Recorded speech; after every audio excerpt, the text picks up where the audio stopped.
All right, just excuse my glitching. And as a reminder, please turn off or silence your cell phones. Good morning. You are attending the Animal Matters Commission hearings for January 9th, 2023.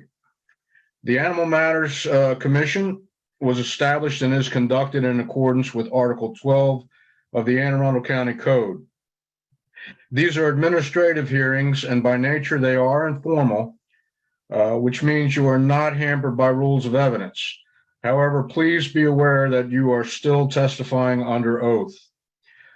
Each party will have their opportunity to state their case. After each party states their case, they will have an opportunity to ask questions of the other party. Please do not interrupt the other party. You will be given ample time to talk. In many cases, we are aware there is a history. You may briefly tell the commission about the history. However, please focus on the issue at hand. After each case, the commission will have open deliberations. During these deliberations, the public may not participate. If the commissioners have an additional question, you may answer that question. No further information will be heard and a decision will be rendered. This decision is a recommendation to the chief of police or the representatives. The recommendation of the commission will be taken into consideration, and a final decision will be made by the chief of police or the designated representative. If, as a defendant in the case, you are unhappy with the decision of the commission, you may appeal. For citation cases, appeals are made through the District Court of Maryland. For administrative orders, which are potentially dangerous, and vicious orders, appeals are made through the County Board of Appeals. Please call the first case. Thank you, sir. Our first case, we have Animal Care and Control versus Dale McKinney for the petition for the return of Coco the cat. All parties who have an interest in this case who wish to testify may now come forward to take the oath. Please utilize Zoom's raise hand feature. I'll get you added in one at a time and then sworn in together at the end.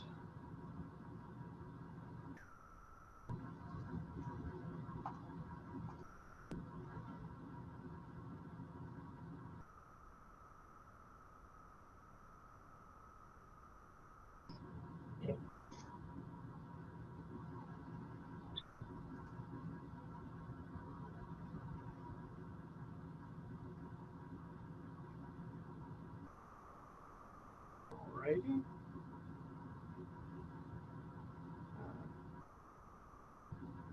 I see Carly Capizzoli, if you could unmute. And then Officer Adams, I believe you're on this case as well. If you would start your video and unmute. And then the Capizzolis, can you hear me okay? Yes. Will you both be testifying today? Yes. And the defendant I have listed is Dale McKinney. Are you for the defendant or a witness for animal control? We're a witness for animal control. 10-4. And let's see. We have one officer by phone. Let me bring them up. I've got the phone number ending in 8741. Can you hear me okay?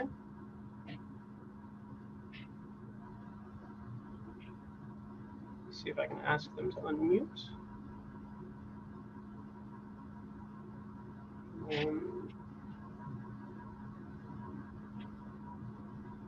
Hi, this is Sergeant Henson and Officer Robinson.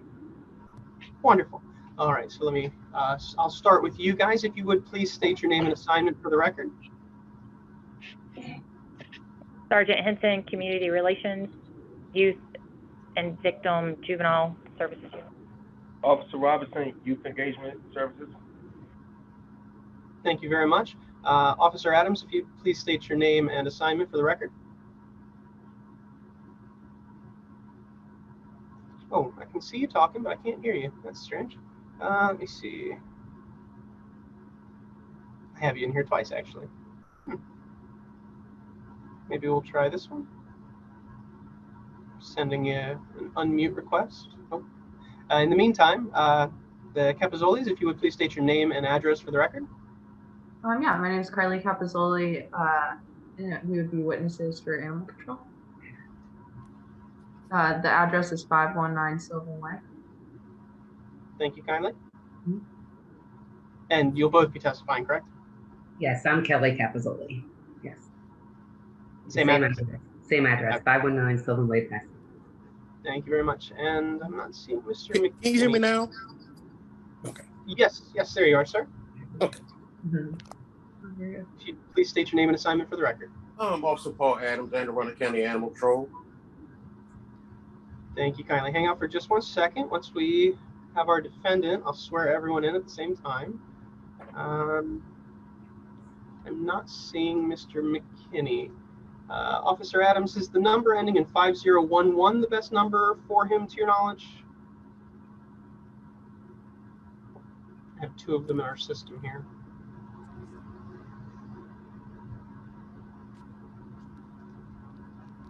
I'll give it a try.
I didn't have an answer at that number, but it looks like we have a couple here. I'm going to try another one.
He will be joining shortly.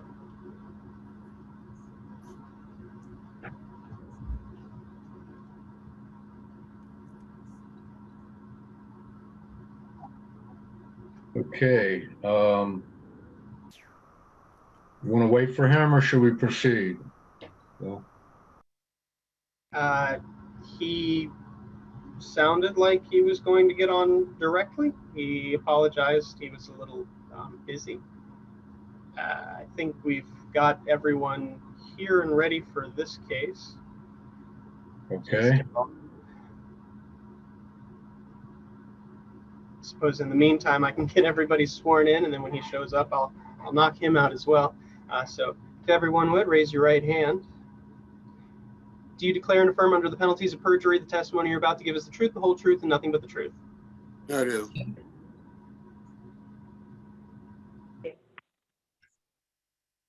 I do. Thank you. All right. And we'll just give him a moment.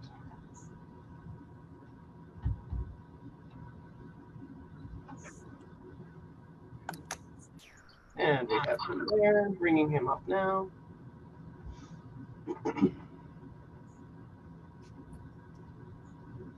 Oh, Mr. McKinney, if you would accept the panelist request I send. There we go.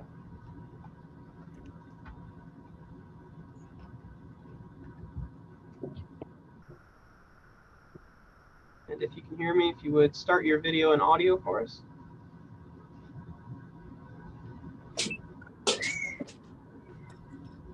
There we go. Can you hear me all right, sir?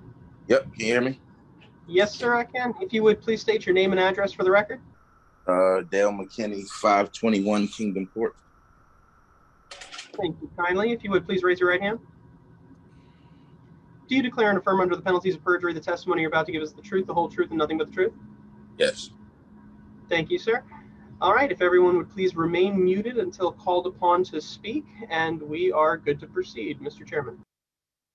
Okay, I guess first we will hear the county's case, animal control's case. So start with the, I guess, Officer Adams. Okay. When we start? Yes, sir. Okay. Okay, on August 20th, 2022, I responded to the address of 521 Kings Court to assist police with an injured cat. Upon arriving, I spoke to a police officer, John DiPaolo. He advised me that a juvenile had threw the family cat down the steps 3 to 4 times, causing injuries. I spoke with the parent, Mr. Dale McKinney, in reference to the incident. Mr. McKinney stated that his juvenile son, Dominic McKinney, age 13, threw the cat named Coco down the step 3 to 4 times in a luggage bag, causing injuries to the eye, the mouth, and the back area. At that time, the cat was placed into protective custody due to condition of Coco's eye halfway hanging from the socket and other injuries.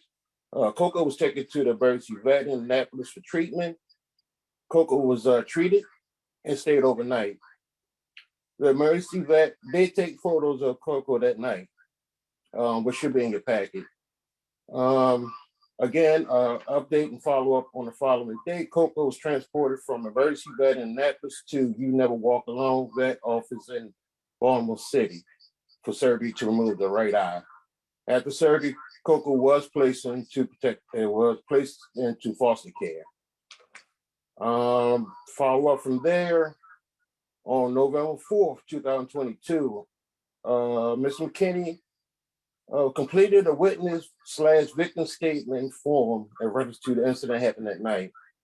A juvenile citation was issued to his son, Dominic McKinney, for animal cruelty and aggravated animal cruelty. Follow up after that, on November 30th, a 10-day letter was given to Ms. McKinney to file a petition for the convention. That's finished my statement. Okay, thank you. Is that it for the animal control case? There any other officers with you, Officer Adams? Oh, yes, sir. There was a police officer, DiPaolo, but he wasn't able to make it. But there was 2 other officers that came to give the citation to Mr. McKinney's son. They could testify that he was charged with a citation. Okay. Any other witnesses for the animal control case here? Okay, Harley? Yes, hi. Good morning. Good morning. So do you want me to just let you know what happened from my point of view? Sure. Okay, great. So I do work at in Arundel Veterinary Emergency Center. So I'm a veterinary assistant there, and I was there when Coco was brought in. I was just here. I know you guys who have the photos and you mentioned the eye situation, but we were pretty much here just to testify that he would be in better care away from the initial abuse that had occurred. So we did also send in photos of Coco now. His eye that was removed has been healing up very well, and essentially he had a lot of matted fur that we've since shaved off. But we do feel that he would be in better care away from that. So we also did want to mention his teeth situation. So when he initially came in, there was concern for his jaw, and we since found out that there's infected roots that would need to, essentially we would have to have the teeth removed, some of the teeth removed. So we wanted to just mention that as well. Okay. Were there any additional photos sent to Mr. Hall that you're aware of? So the photos that were sent were the initial ones taken at AVEC that night, and then I also took a couple of recent updated photos, just of how the eye is healing and how he looks shaved and all Okay. that. I do have Mr. Hall? access to those photos. I can pull them up. I would just warn anyone who's viewing this that the initial photos are graphic in nature due to the injuries sustained by the cat. So, just a warning. And before you bring those up, just to clarify, you said that the cat had matted fur. That was not a direct result of the injury to the eye. That was just a separate note that you guys were taking that the animal hadn't been properly groomed. Correct. Yes. All right. Thank you. Mhm. Right. So, I will have that up now. And I guess before we bring those up to Officer Adams, the alleged trauma was the cat was put in a suitcase, and that suitcase was subsequently thrown down some stairs several times. Is that what's alleged here? Yes, that's what was stated to me from the Very officer good. and the parent. Okay. All right, here we go.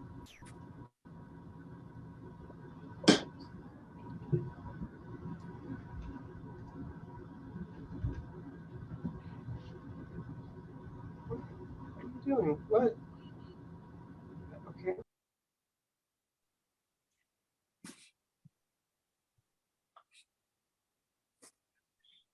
Sir, this is Sergeant Henson. I would like to add one thing whenever you have a chance. Okay. As soon as the photos are finished.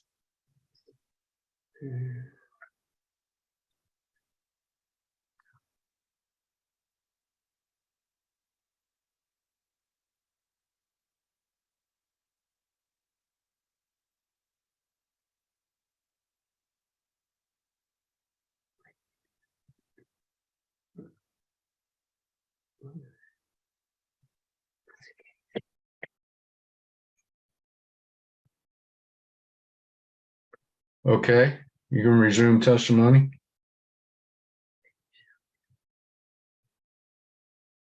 Okay, so this is Sergeant Henson.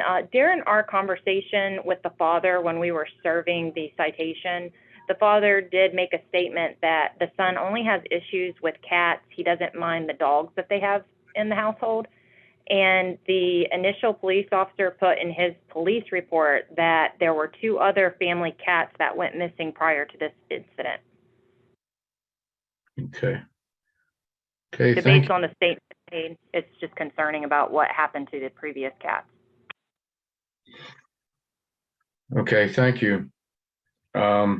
Is there anything, any other testimony from the county's case, animal controls, or the veterinarian? One question I have for Officer Adams, again, I think you stated, maybe I misheard you. Did you say that the cat had already been fostered out? Is that what I heard you say? Yeah, after he had surgery, yes, he went to a foster care. Oh, he's put into a foster just for care until it's okay. Thank you. Until Yeah. He's been He's with living us. with us. With you. Okay. Yeah, she took him. Thank you. Hey, Phil, would you also mind showing the veterinary records from AVAC that describe the trauma, et cetera? I can definitely pop those up. Let me just get into the drive here. You said from AVEC. Now there's the clinical. Yes. I've got two files: clinical summary and copy of Coco AVEC. Clinical summary would be the one that'll have the notes about Coco's condition Gotcha. on arrival.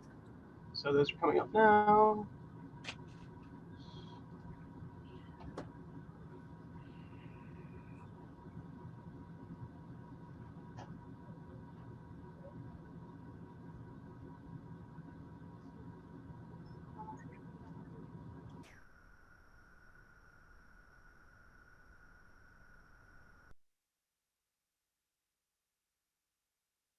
Hold on there, Phil.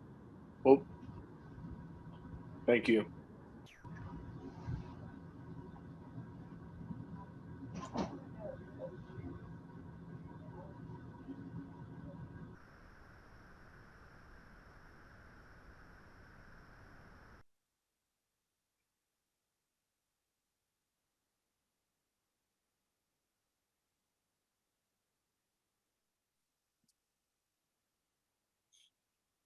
All right, you can continue scrolling. Thank you, Phil. Come down this one.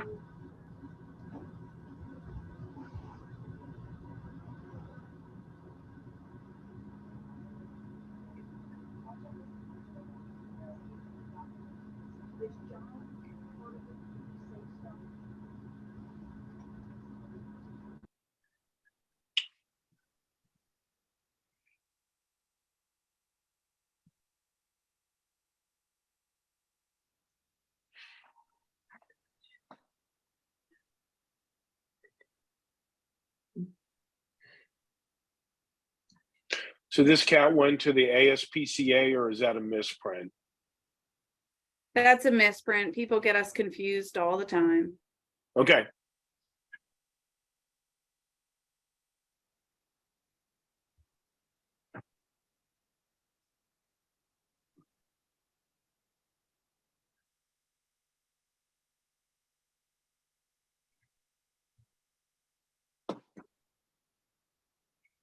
Are we good for the next page? Please.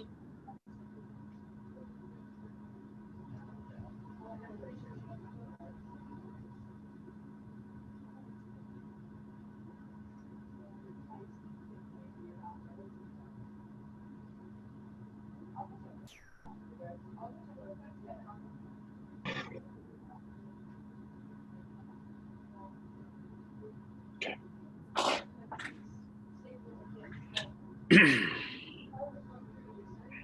And then Phil, if you wouldn't mind showing the documentation from You'll Never Walk Alone about the removal of the eye. 10-4. I think we got one more page to this.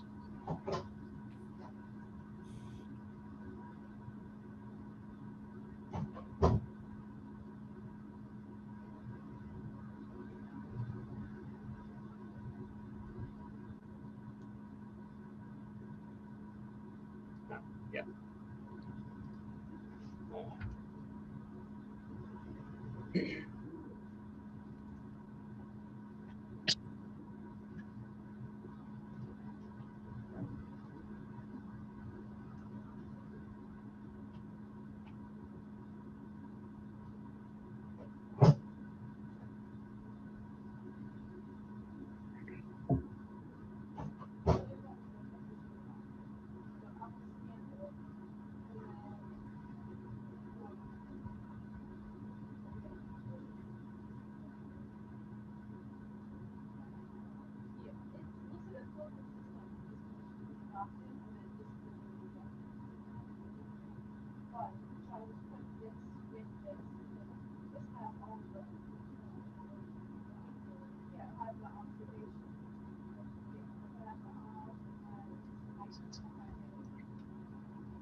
Okay.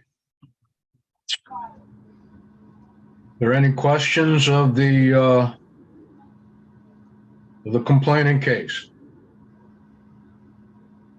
With no further questions, and we'll hear from the defendant's case. Could I interrupt for 1 second, sir? Who's coming in? Hi, I'm John Cannon, Field Supervisor, in reference to this case. Okay, go ahead. Sir, when we were serving the juvenile citations on this case. Wait, it was hold on, clear- John. John, hold on a second. We need to swear you in if you're going to give testimony. Okay, Yeah. If you would please state your name and assignment for the record. John Cannon, Field Supervisor, John. Animal Control. Thank you. Please raise your right hand. Do you declare and affirm under the penalties of perjury the testimony you're about to give is the truth, the whole truth, and nothing but the truth? Yes. Thank you, sir. You're good to proceed. So during the, when we had PD here to serve the juvenile with the citations, it was relayed to us that the family intends to, if they are able to get the Coco back, to send the cat to Ohio so that it would not be in the family household. We have concerns here at Animal Control that that will just be a temporary arrangement and that it could ultimately end up back in the same household. And as you heard briefly or earlier, we already have 2 missing cats that we don't know what happened to them. And the way this Coco survived this unfortunate event, I guess in itself is just shy of a miracle. Could have been worse. So I just wanted to pass on that information that the family intends to send the cat to Ohio as a temporary measure, whether or not it will remain there, but they will also be visiting because apparently it is family that is in Ohio. So I just want to pass that information along. Thank you, Mr. Cannon. Sure. Okay. Any other further questions, comments on the complainant's case? Okay, hearing none, we will go to the defendant's case. I guess that would be Dale. You can start. Yes, I'll just pick up where Mr. John just left off at. That's the whole reason I'm here for the meeting. We don't want the cat here.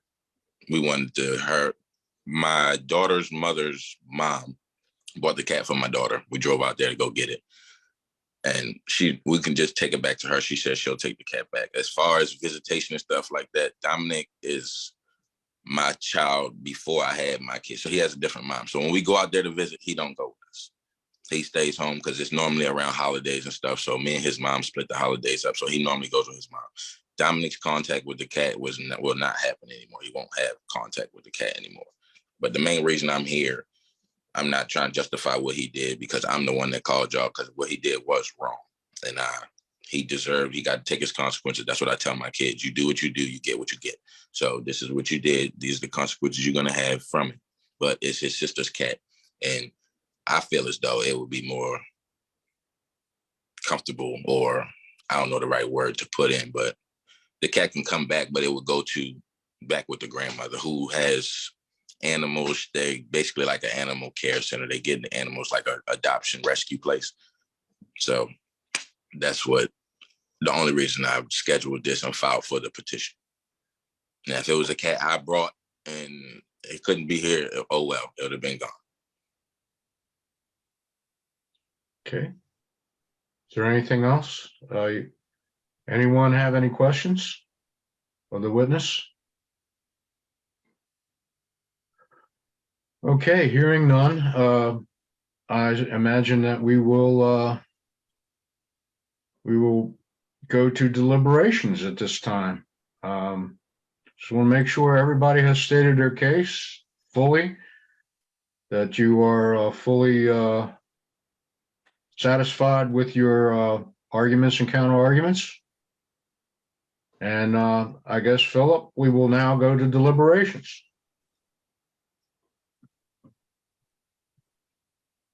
And okay. We will start with, I hate to do this all the time, but I think the best individual to start the deliberations with would be our Dr. Hemmer. Okay.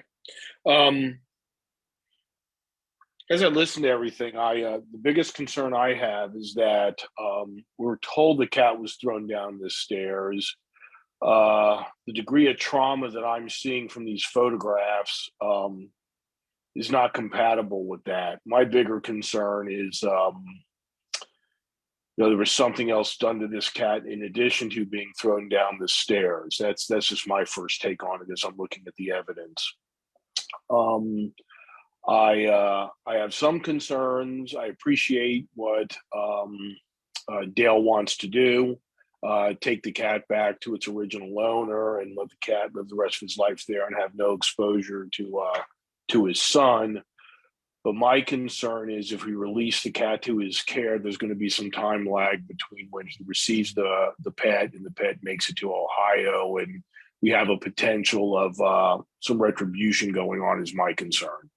I would, based on the evidence that I see in the testimony that I've heard, I would much rather this cat stay in protective custody and then be disposed of through animal care and control to a foster home and then a final home in the area rather than being returned to the environment it came from.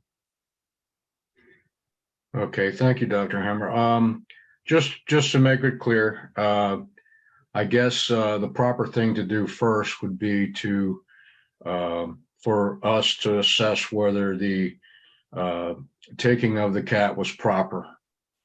So I guess that would be the first issue in front of us, whether taking the cat, and quarantining it, whether that was proper or not. To save us some time here this morning, Ned, I'd go ahead and make a motion that I believe that it was totally proper to take the cat. Okay. I'll second it. Okay, all in favor, raise your hand. Okay, that's unanimous. Okay, we'll continue with you, Tom. All right. Yeah, I totally agree with Dr. Hammer. I do appreciate Mr. McKinney, trying to make arrangements. Obviously, this wasn't his doing per se, but I do think that the cat, in a foster home here can get just as good of a life than being sent to Ohio, and there would be, virtually no chance of coming in contact with his son. And I totally agree with everything else Dr. Hammer said. I feel like, keeping this cat in protective custody until it's fostered to another home would be perfectly fine. Thank you, Tom. Lieutenant Tillman? I agree with the previous assessments. I don't believe the cat should be returned. Okay, and Jennifer?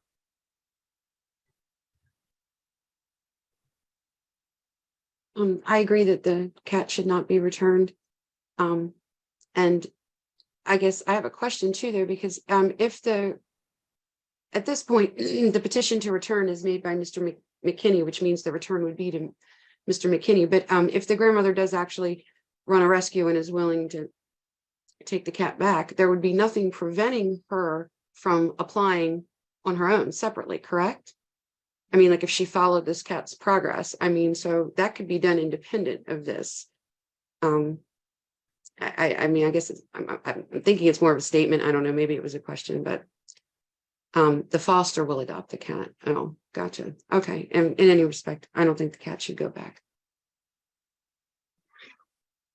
And just to wrap things up, obviously the animal has been traumatized. I don't think, in my opinion, that it should be traumatized again by going to another environment. I think it should remain where it is so that it can rest and it can be assured that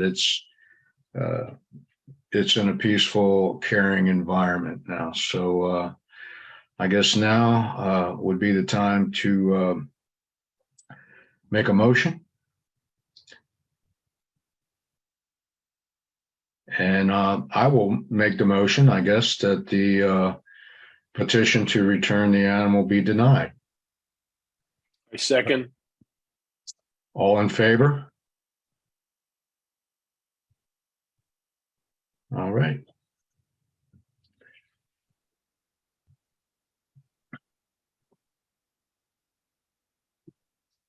Mr. Hall, you can call the next case. Sir, our next case, we have Animal Care and Control versus Monica Gregg for the petition for the return of Missy and Biggie the dogs. All parties who have an interest in this case who wish to testify may now come forward to take the oath. Please utilize Zoom's raise hand feature. We'll have you added in one at a time and then sworn in all together at the end. Commission members, if I may, and Curran is thankfully on the call, so I don't know if he would have any advice, but I do want to bring up that for this case, it's connected with the two other cases that you're going to be hearing. And there may be an early matter which might need to be addressed before we get too much into this case, which is there is another person also petitioning for the return of one of the dogs that Miss Gregg is petitioning for. That's Miss Jones, has also petitioned for the return of Missy, aka Misty. So I don't know if we should preliminarily address whether or not we should be hearing it on both. Or is there an ownership dispute? So Phil, would you mind, before we get into it, can you pull up the contract that should be in the files? Well, before we do that, any ownership dispute would be resolved during redemption. The question here isn't who has a right to redeem the dog, it's whether or not the seizure from the individual is appropriate. So I don't know that we need to actually resolve ownership at this hearing. I think that would be resolved when one or both parties come to try and redeem the dog. Then Animal Care and Control has to make a decision as to who has the satisfactory proof of ownership required in the code in order to redeem. At this point, it's just are either of the parties able to redeem the dog, and that's the decision that the commission has to make. Okay. But Corinne, wouldn't there be a standing issue as well? I think, I mean, we can analyze that as it goes forward. I think both parties have a sufficient basis to make a claim that they were an owner under the code. So it's just a matter of whose ownership, because under the code, it's whoever has any ownership right, who has care, who has guardianship. And so I think they would both clear that threshold. And so it's really a matter of who has the ability who has the right from the 124901 metric to actually go forward and try to redeem. And then that becomes Animal Care and Control's issue as to who is an owner for the purposes of redemption. But if we hear the cases separately and we make the determination that the dog should not be redeemed in one case, would that affect I mean, do we have to, I understand that it's two separate cases, but if you understand what I'm saying, essentially, if we say that the dog should not be redeemed, wouldn't the ownership have to be clear before we made that decision? Well, the decision is the dog should not be redeemed by the person seeking to redeem it.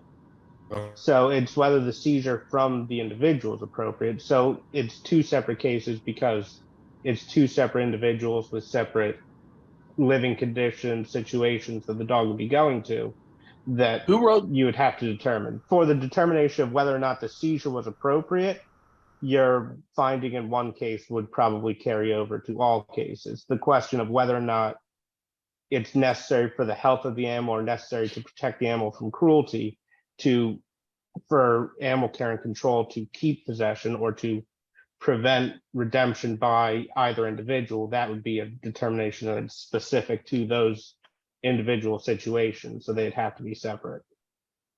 Hey, Philip. But for efficiency purposes, we have a common set of facts on the seizure, and essentially multiple defendants. So wouldn't there must be some sort of mechanism, even under these hearings, to consolidate so that we are not, because in order to protect the record, we'd have to then replay the same set of facts for the seizure twice, which to me just seems to be wasting everyone's time.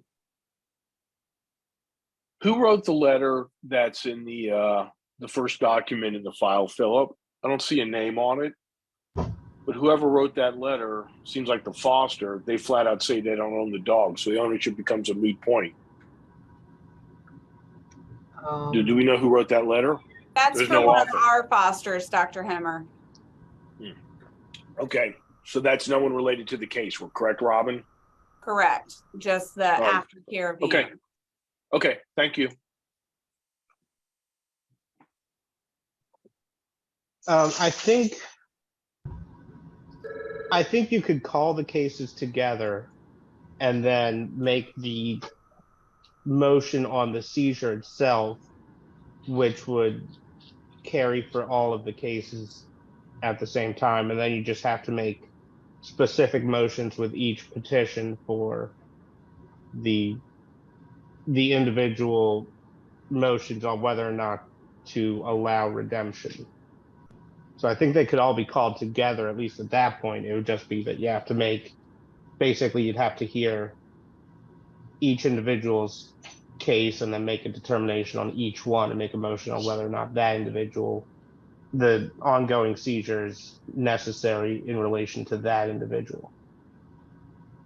That sounds logical. Yeah, I'd prefer to do that, so we're not repeating the facts of the seizure twice. Okay. Yes, I agree. So then our next case is Animal Care and Control versus Monica Gregg for the petition for the return of Missy and Biggie the dogs. Animal Care and Control versus Kevin Dawkins for the petition of the return of Lele the cat. And Animal Care and Control versus Lisa Jones for the petition for the return of Misty, aka Missy the dog. So I will get everyone added in, and I do see them all here. So Thank you all. Sorry to complicate things, but I definitely think it will be much easier to hear all the, at least, seizures at the same time. Absolutely. Thank you, Robin. And Karen, for your insight on that. That's good. All right, so they should all be coming up now.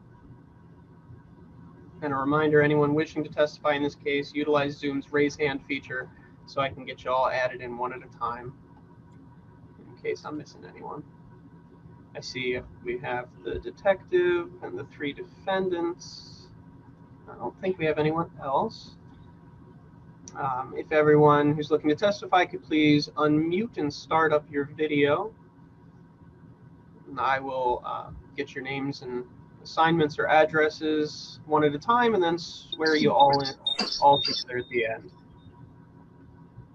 So, Detective, if I could have your name and assignment for the record, please. Detective Kevin Faulkner, Anne Arundel County Police Eastern District, Detective Youth. Thank you kindly. Hang out for just one moment. Mr. Dawkins, if you could unmute, if you can hear me. Yes, I can hear you. Perfect. And if you would please state your name and address for the record. Kevin Dawkins, 410 Phillips Avenue. Thank you kindly. Ms. Jones, if you could please unmute and state your name and address for the record. Lisa Jones, 1941 Victory Drive. Thank you kindly. And Ms. Gregg, if you could please unmute and state your name and address for the record. Monica Gregg, 1041 Vita Lane, Pasadena, Maryland, 21122.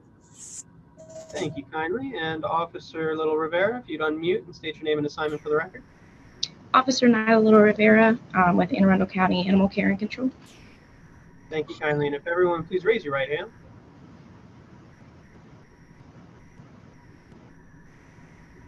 I'm sorry. Yep, perfect. There we go. Do you declare and affirm under the penalties of perjury the testimony you're about to give is the truth, the whole truth, and nothing but the truth? Yes. Yes. And Mr. Dawkins and Ms. Jones, if you would unmute so I can have those Yes. affirmations. Thank you, sir. Yes. Thank you very much. So if everyone would please mute until called upon to speak, and we are good to proceed, Mr. Chairman. Thank you, Mr. Hall. I believe we will begin with the complainant's case, which would be either Officer Rivera or Detective Faulkner, whichever one wants to go first. That would make a, make it chronological. Nyla, did you report to the scene first, or did Detective Faulkner?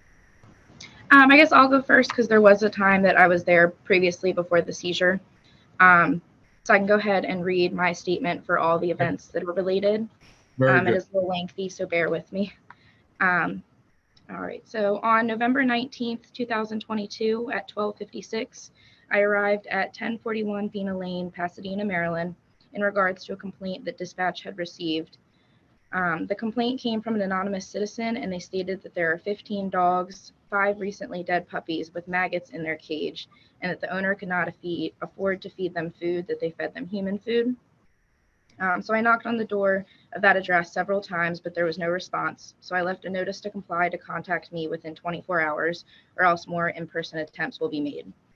In our record system, we did have 2 priors for this address, and the owner listed was Miss Monica Gregg. About 2 to 3 hours later, Miss Gregg contacted me in regards to the notice. I explained that we received a complaint about the amount of animals that she had and that the condition that they were in was poor.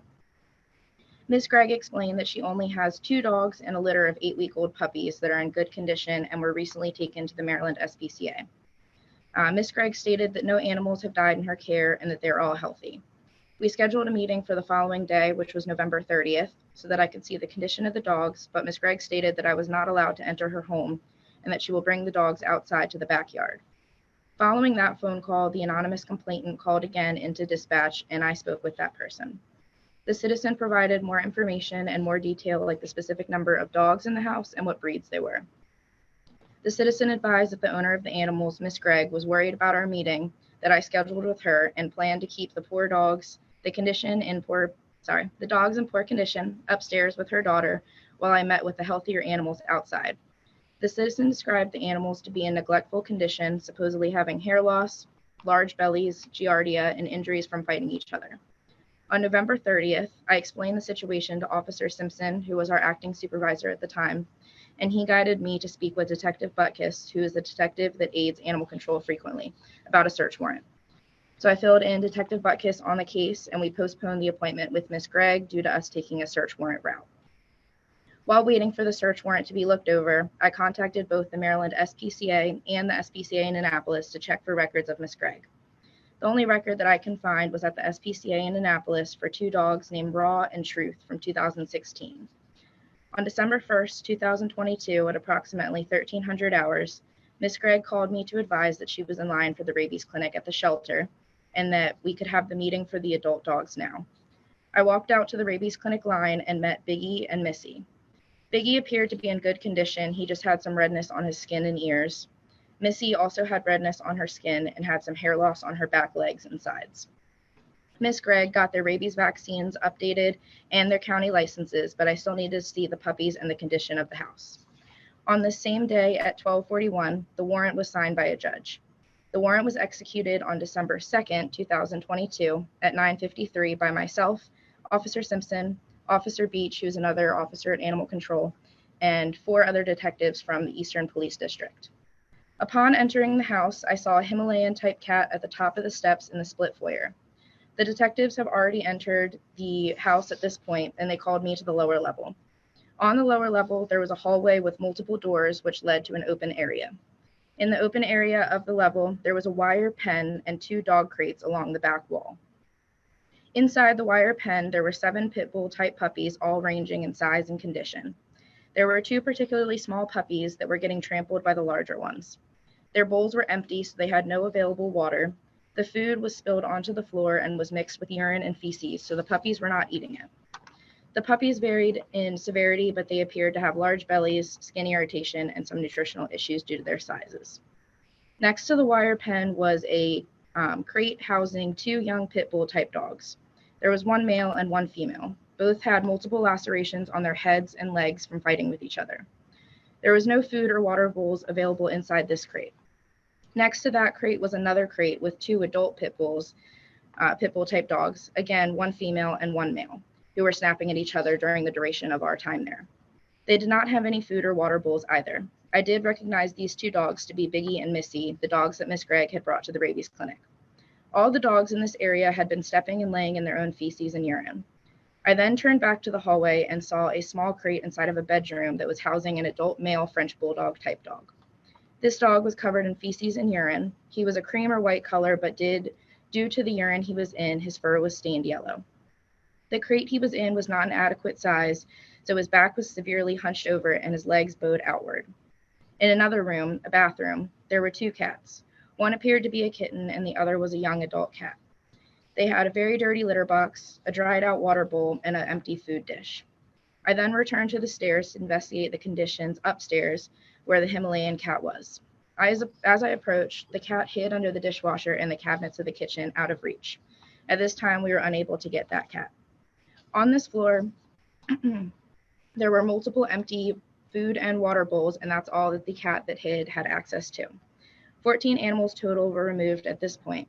Miss Gregg advised that she wanted to claim ownership of the 2 adult dogs, Biggie and Missy, but stated that the rest of the animals were not her.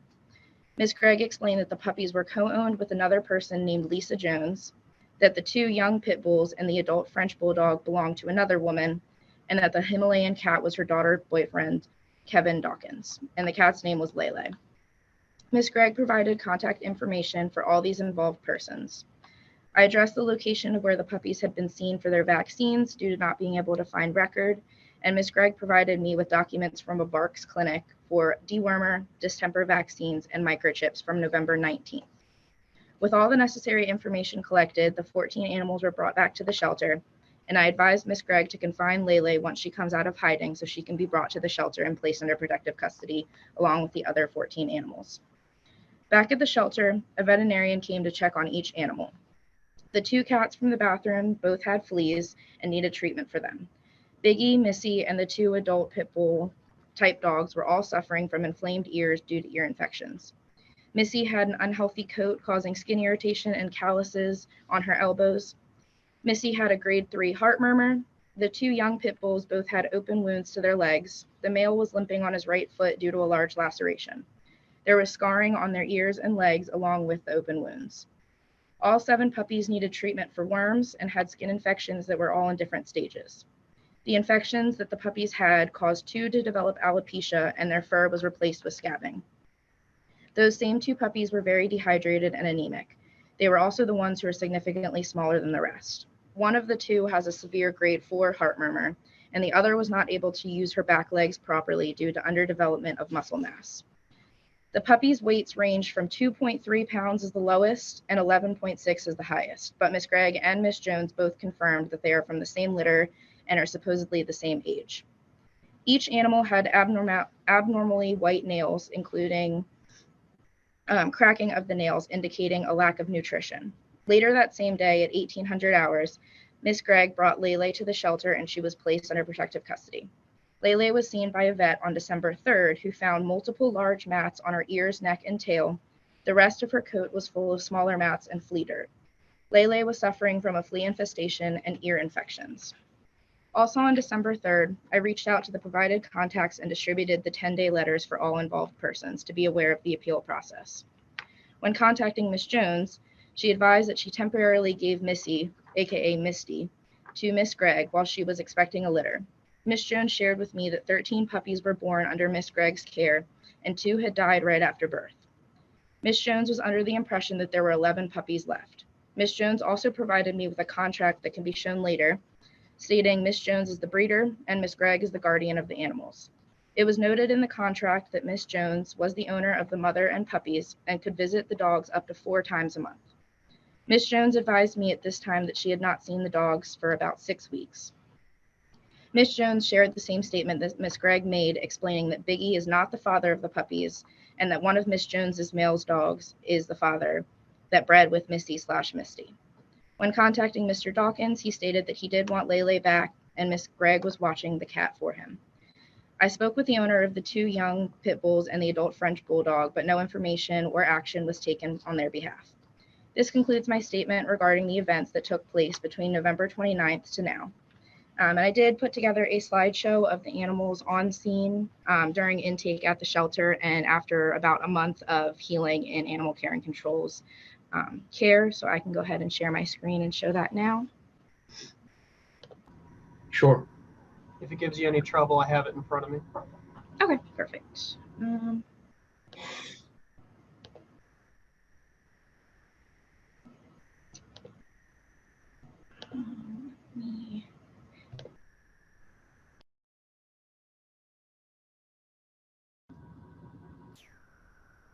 We can see your screen, so you can open it up and start the slideshow. Ah, but it appears that it will not allow you to speak. So let me go ahead and take that over. I had a feeling. Zoom. All right.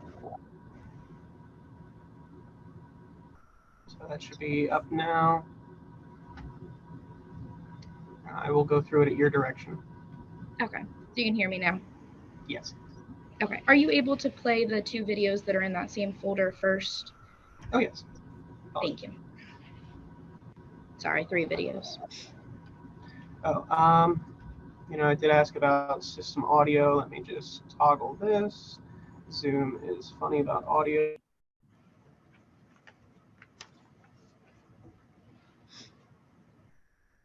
They're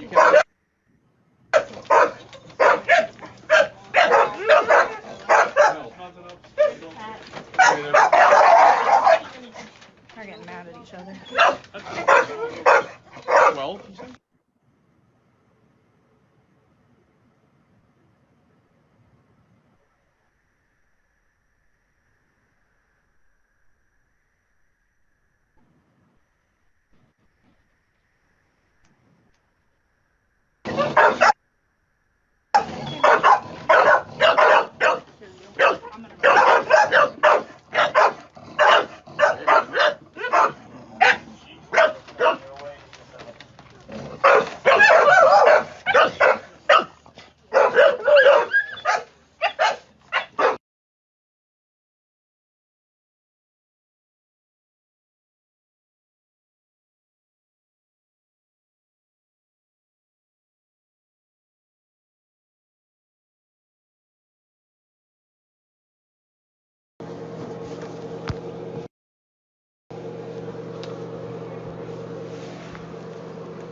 All right, and then the last thing that I had that I thought would be beneficial is the contract between Miss Gregg and Miss Jones. That is in there, Phil, if you're able to share that. And as we're reading it, an important part that I wanted to make note of is that Miss Jones was able to visit the animals 4 times a month. And through my conversation with her, a concern was that no visit was made on the puppies and the mother, Missy/Misty.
All right. Is there anything else, officer? Nope, that's all for me. If we want to go to Detective Faulkner for what he witnessed during the seizure. Yeah. First, I have just 2 questions. Just to recap, how were you alerted to this situation? An anonymous citizen had called into dispatch here at Animal Control and described some things that were going on in the house. So it was a call into dispatch that we received. Okay. And in your initial investigation, was this a licensed and recognized establishment with breeding and what they were doing? For Miss Gregg, no, we have no note or anything regarding breeding or any licenses for it. As for Miss Jones, she is a resident out of county, but to my knowledge, she does not have a license for breeding either. Okay. So Miss Gregg's facility does not have an Anne Arundel County kennel license. No. Okay.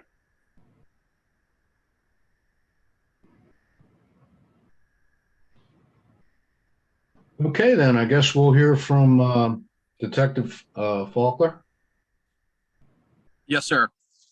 So we were alerted to this by Animal Control. I actually came into the office that day, and we met with Animal Control, and they advised that they had a search warrant ready for the Vina Lane address due to the condition of dogs apparently on scene, and also possibility that there were also deceased dogs on scene.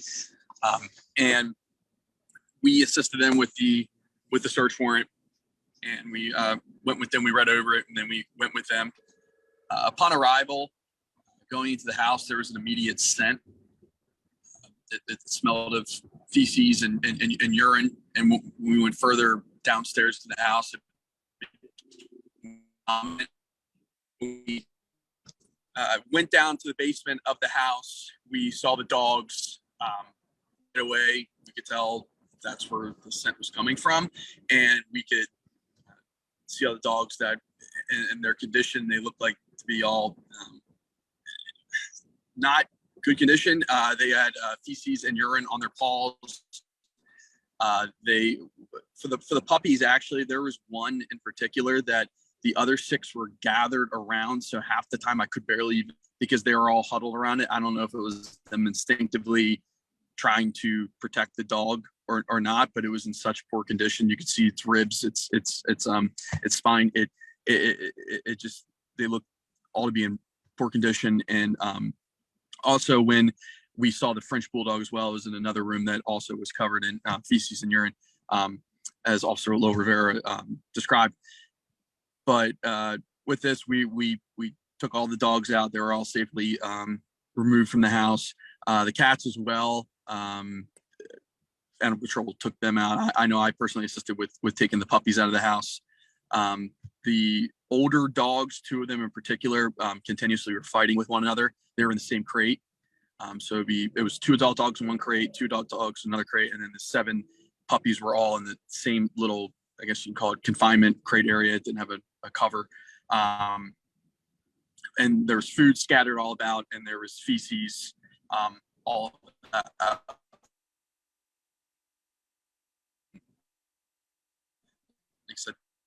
Detective, I think we lost you. You're glitching a little bit.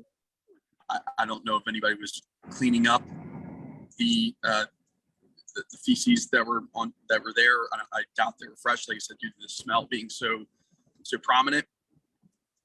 But as I said, the dogs were, and the 2 of the cats, like I said, were safely taken out of the residence, and that is when we cleared the scene.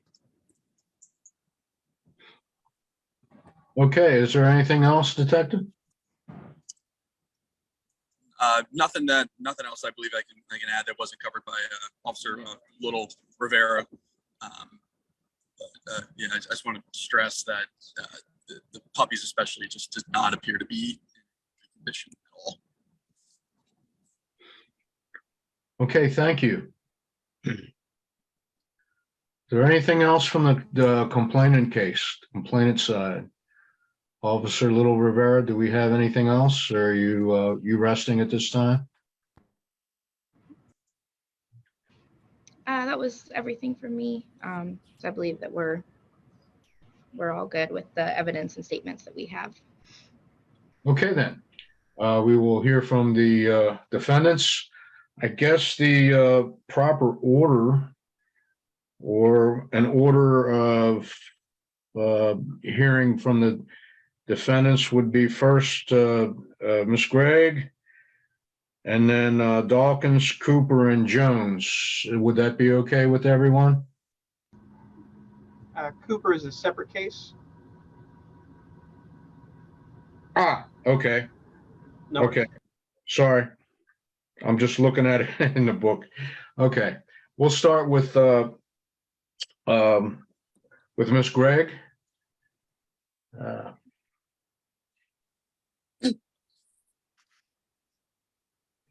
You may give testimony now. Okay, so first I wanted to state that 3 of the dogs are owned by somebody else. I was actually babysitting them. I had to pull cages out that I wasn't using because mine aren't rated. I don't know how to upload evidence and all that stuff, but I have pictures of my dogs healthy. I have pictures of the vet records. I have pictures of the SPCA when I took them. I have pictures of, them around the house, laying in the bed, everything. Like, I had been taking care of these dogs. So they did come to search the house. They had a search warrant. Now, to chime back in on what she was saying, I didn't tell her she couldn't come in the house. I said, I just found out I'm pregnant and I have a 2-year-old and a 1-year-old. Would you mind if I brought them outside to you? And she said, that's fine. That was the exact words. I never said she couldn't come into my house. I didn't, nothing. She never stated, oh, well, we have to come in there. She said that was fine. So I did take them to update the license, make sure I had everything because they were up to date. I was unaware of the heart murmur. I didn't know she had that or an ear infection. But the agreement for me to have Missy was Lisa had to breed her. I don't have a breeder's license. I didn't plan on breeding. I don't want to breed. That wasn't my intentions. Just in order for the agreement for me to have Missy, Lisa, she claims ownership over all of them. I don't have to do nothing with, but I took it out. And that was, I think, November 19th. I have my records and everything. And that's what the officer had took the pictures of because they had stated that I didn't have any documentation. So when they did come, I did just wake up. I had to get my daughter off to school. I picked up the puppy pads that I did have down, and there was some food in the bowl. I didn't put food in the bowl to feed them because one, it was 2 and 2 in the cage. And then the puppies, they fight when they're given food. So to eliminate that, I would take them outside, feed them. I would let the puppies out in the kitchen and let them eat, clean up their mess, give them a bath, and then put them back. Make sure they had fresh pads, make sure they had water, make sure they had food. And I fed them 3 times a day. I was feeding them diamond food, and which gave them a skin allergy. They all became allergic because it was a little cheaper. So I had to go back to Blue Buffalo. I've been dealing with skin allergies since Misty. And I was informed by Lisa that blue pit bulls, they are prone to skin allergies. So once I noticed that they started getting bumpy, I ordered all the supplies, and I have all my receipts for their skin. So I started treating it. And I also, they were in the process of being dewormed again. And the dewormer, from reading it, it was supposed to be, it was kind of like a laxative. So they were going to be poopy. They were going to poop. I had to deworm my whole house. I had to confine them because of the worms. I couldn't let them be all running around and be, here and there. And I have kids, small kids. I have 5 children, everybody around the house, and risk us getting sick and everything. But they were just prior the day before, they were dewormed. I was doing everything in my power. Like I said, I only own the 2. The girl, she said she petitioned, and she sent me a screenshot that she petitioned. I don't know what's going on with hers as far as the 3. That's the 2. I did inform her that they had gotten into a fight. Mind you, I'm recently pregnant, and they had gotten into a fight. I let her know. She said she contacted her vet, and the vet told her to tell me to wrap it up. And when she got home from New York, she was going to take them to the vet. By the time she came back, it was all taken. So there was nothing she could do. And as far as the cat, the 2 I rescued. So they might have had fleas. They were outside. So I took them in. I put them in my bathroom because I wanted to confine them so that I could just either find a home or take them to the animal shelter. I didn't want to take them to an animal shelter. I would have rather found them homes, but it is what it is. My daughter was in the process of moving to her boyfriend's house. So she asked me, Mom, once I move everything in, do you mind if I come pick the cat back up? I was like, yeah, you have to come get it because I can't really be messing with this litter box being pregnant, for 1. And 2, I don't want the cats. I already have the 2 adults, and I don't want to risk them coinciding, and yes, they were barking and fighting each other because 1, they didn't know the people that were coming to my house. My dogs didn't, they don't know. They just see somebody, it's a group of people coming in the house, and yes, they were barking. They weren't doing it to fight each other, the 2 older ones. They were doing it because you're coming into my house and I don't know you. I mean, I don't know what else, but I do have all the records. I do have, like I said, the pictures. I didn't know how to upload anything, but they were taken care of. They were, Missy and Biggie are vaccinated. They're up to date on shots. They go to Pet Wellness Clinic. They're licensed with the county. I made sure I had the license with the county. I showed her, she said they looked fine. And from my understanding, she spoke with, somebody, and she said that they were healthy, but nobody has contacted me this whole time. I offered to bring them food. They came to my house. There were 2 big bags of Blue Buffalo. There were a big box of puppy pads. No, they didn't have food yet in the thing because I was still getting up. It was early in the morning. I was ready to, like I said, I took them out, ready to feed them and give everybody baths. That was my daily routine. I did it every day. Yes, puppies, like I said, they do poop. Like, they're puppies, so they're gonna poop. But it's not like I was neglecting them or I was just leaving them in poop for days and days and days and they were just rotting in a cage. No, it wasn't. I was trying to take care of them. It just, the timing was off.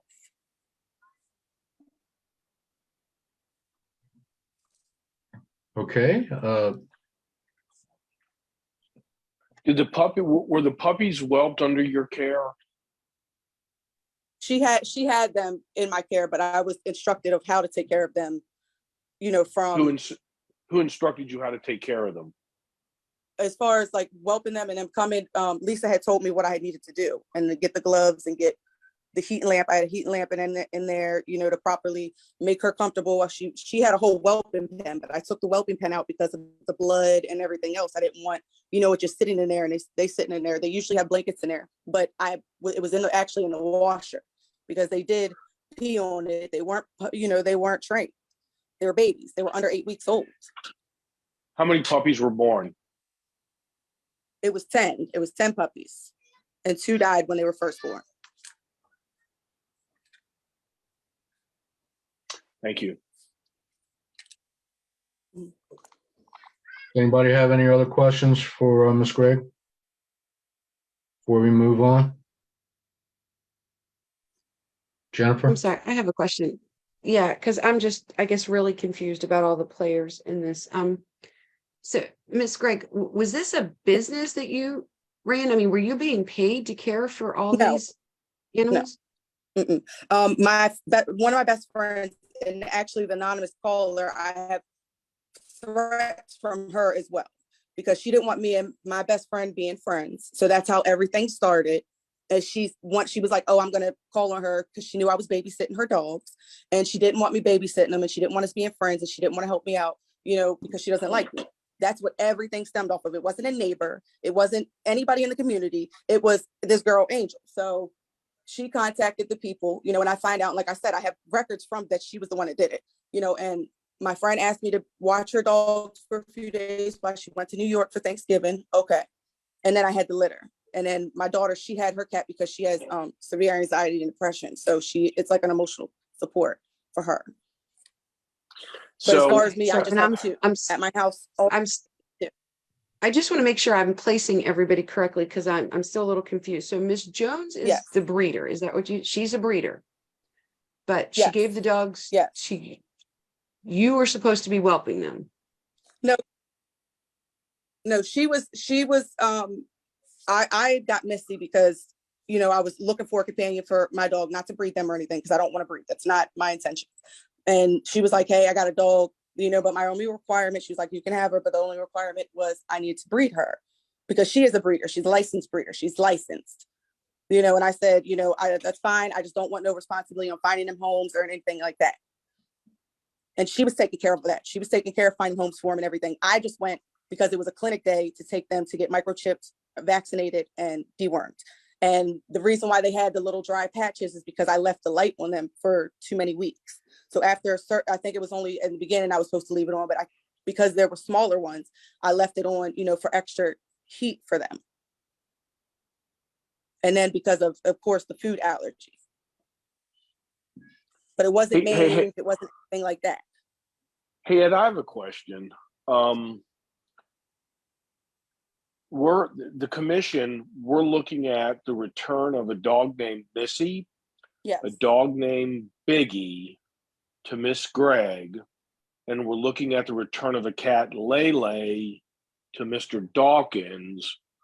What's Miss Jones getting? She's the puppies. Puppies. Okay, so the 8 to 10 puppies are going to go to Miss Jones, but we're not addressing that today, correct? We're just addressing Missy, Biggie, and Lele. Where do the puppies fit in we're all here. The only person that isn't here is responsible for the two that had the marks on their arms and the Frenchie. She's the only one that isn't present for this meeting. I'm just trying to figure out what we have to decide. Dispute over Missy. Dr. Hammer, the case with Miss Jones is for the return of an animal named Misty. That's with a T, and the puppies. So to clarify, the animal known as Misty is the name that Miss Jones uses for the animal known as Missy, which is the name that Miss Gregg uses. Same dog, but the prospective defendants use one letter difference in the naming convention. So Miss Gregg and Miss Jones do not agree on where Missy should be going. They are both competing for the return of this dog, correct? Potentially, yes. And the puppies? What's happening to the puppies? Because do we have any jurisdiction on the puppies?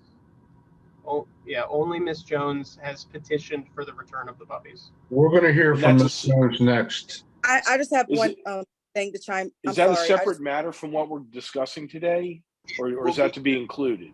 Yeah, it will be the third component of this conjoined case.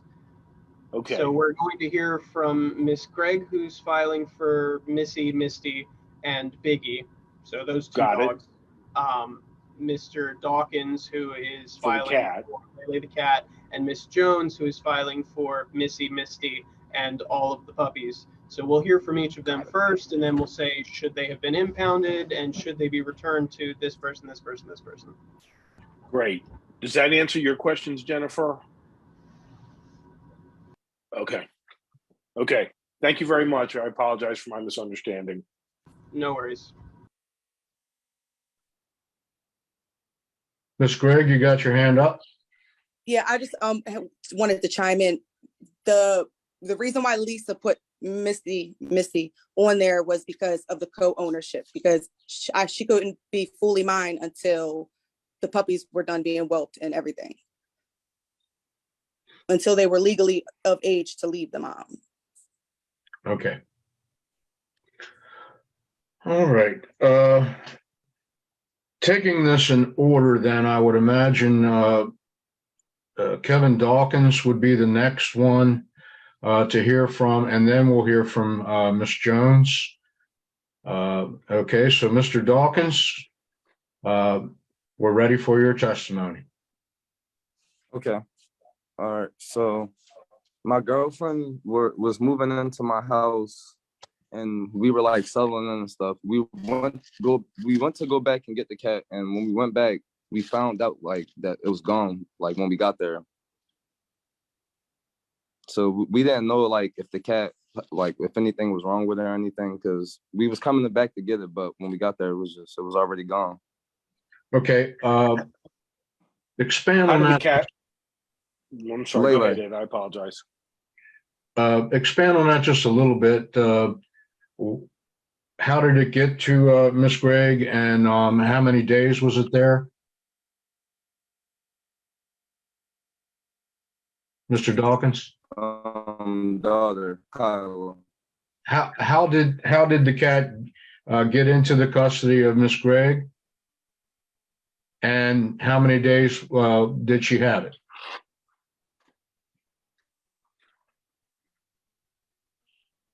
Did we lose you? Hello?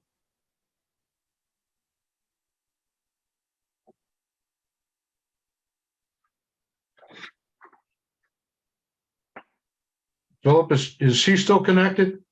Yes, sir. Video and audio. Oh, there we go. What's wrong with it? Mr. Dawkins, did you hear what I? Hello.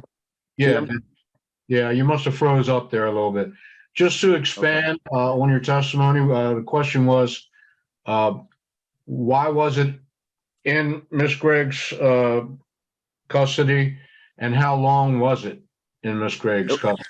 It was in her custody for 3 days, and it was in her custody because my girlfriend Kyla was moving in my house with me, and we were like we were settling into my house and just getting used to everything. And then once we were done, like to get the money and stuff to be able to feed the cat and take care of it, we were ready to go back and get it. And then once we got the money, we went back and get it, and then all this happened. Did you say 3 days? 3? Yes. Okay. Yes.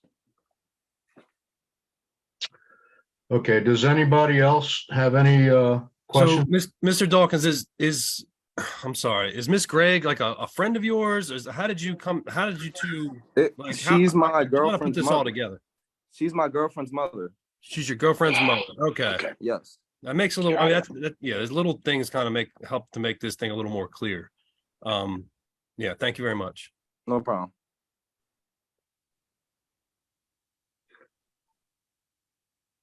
Okay.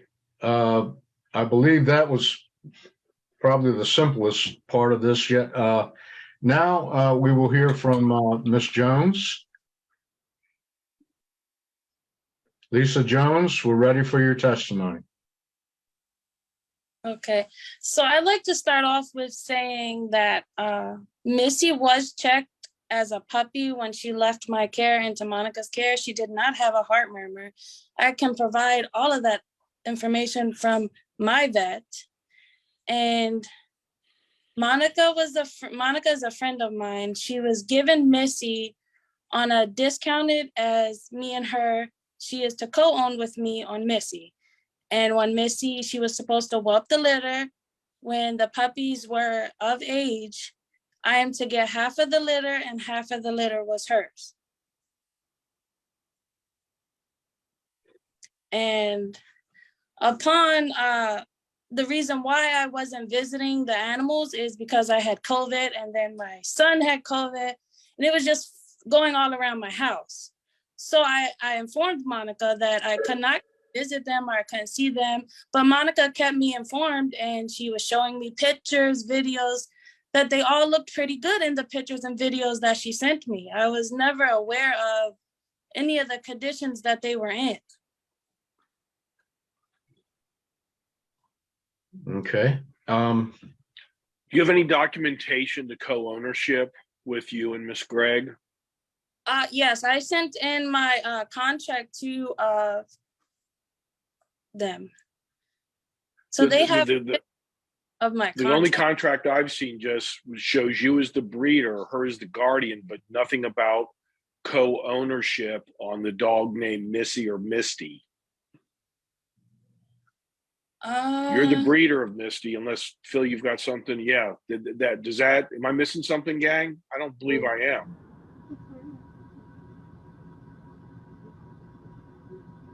There's nothing about co-ownership there. Shit. You are the full owner and title, is the way I'm reading this. Jennifer? Yes, I'm the full owner of Missy, and two, she has her litter of puppies and we split our litter, then I give her the ownership of Missy. And that was me giving her her ABKC papers and everything that came with it. Okay.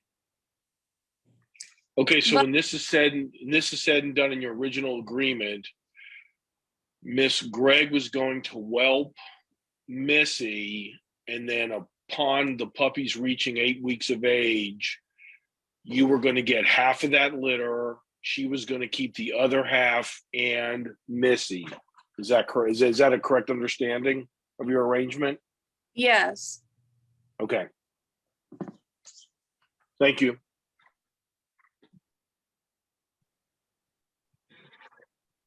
I did want to make a quick note real quick, if that's okay.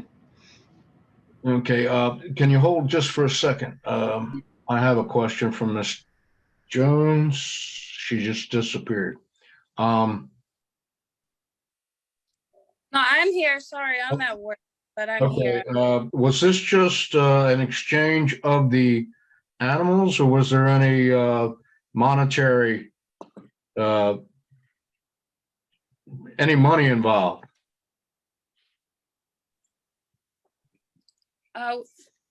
You said money involved? Involved, yes. In other words, were you paying any cash for this? Was she paying you any cash and any money change hands? No, there was no, we would take our half of the litter and she would take hers to the vet. I would take mine to the vet, but we would go and have dog food when the puppies needed food, when the dogs needed food, we would go and half on everything. Okay. Officer Little Rivera, go ahead. I just wanted to note that the documents that I received from Miss Gregg for the Barks Clinic, the one that states that the dogs were dewormed, given their distemper vaccine, a microchip, it dated them at 8 weeks old on November. Sorry, I'm actually going to get the document so you guys can see it. Just give me 1 second. Or if Phil is able to, since it cuts out my audio. Let me look. Which folder would it be under? Under animals, each animal has the documents under them. So any of the puppies, The yellow, if you want to, yeah, the yellow form. Yep. Yeah, But it so has- Phil, if you pull up, for example, mushroom too. So the date on there is November 19th, and the person that filled out the Barks form has 8 weeks old written as the age.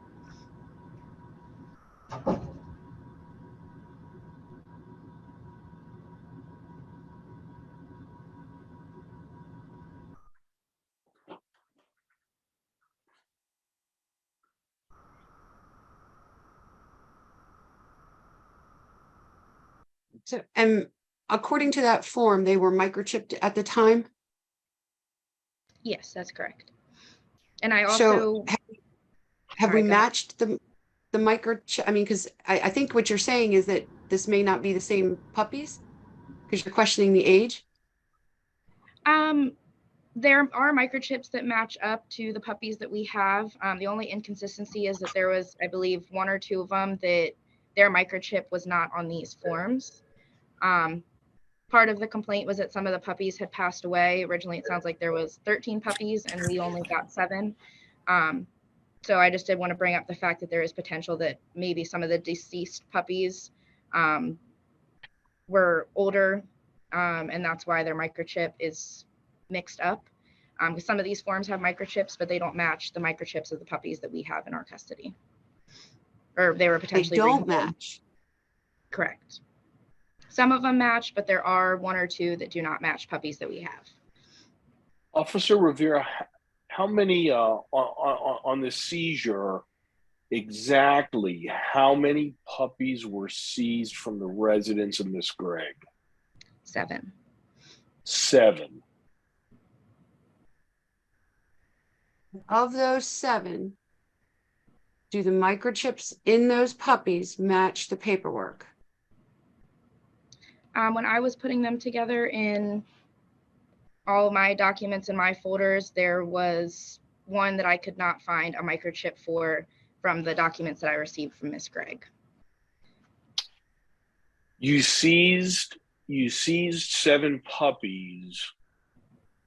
Did all the puppies look like they were from the same litter, age-wise? Due to the size of the smaller 2, when we were initially there, we did not think that they were from the same litter, but both Miss Gregg and Miss Jones said that they are all from the same litter. Like I stated earlier, their weights ranged from 2.3 pounds to 11.6. Okay. So we know that 10 to 13 puppies were born, 2 died. There were 8, but you only confiscated 7. Is that a true understanding of the numbers? Yes, sir. So then, for Miss Gregg, where'd the other puppies go? I guess that's a question for Miss Gregg I have. Y'all When we keep get saying back that to 12 puppies. It was never 12 puppies. It was 10 puppies. 10 puppies. Yes, 2 were taken. 7 were taken, and Lisa had 1. I need the key. Well, but And the reason in different sizes is because if anybody knows anything about bullies, they have exotic in their blood. So some are going to be different sizes. Some are going to be smaller, Okay. larger. Well, I'm just having a tough time with the numbers coming together. You had 10 live born. Yes, and 2 died neonatally, which is fine. Yes. Animal control confiscated 7. Yes. Where's the other puppy? And the other one was taken to the vet. And did it get put down? What happened when it went to the vet? No, Lisa, she ended up because of the situation that was going on. Lisa was to pick her up. I didn't want no animals at my house. So Miss Jones has one of these 8 puppies. Yes, and because she's a licensed. Is that true, Miss Jones? She was able to get it.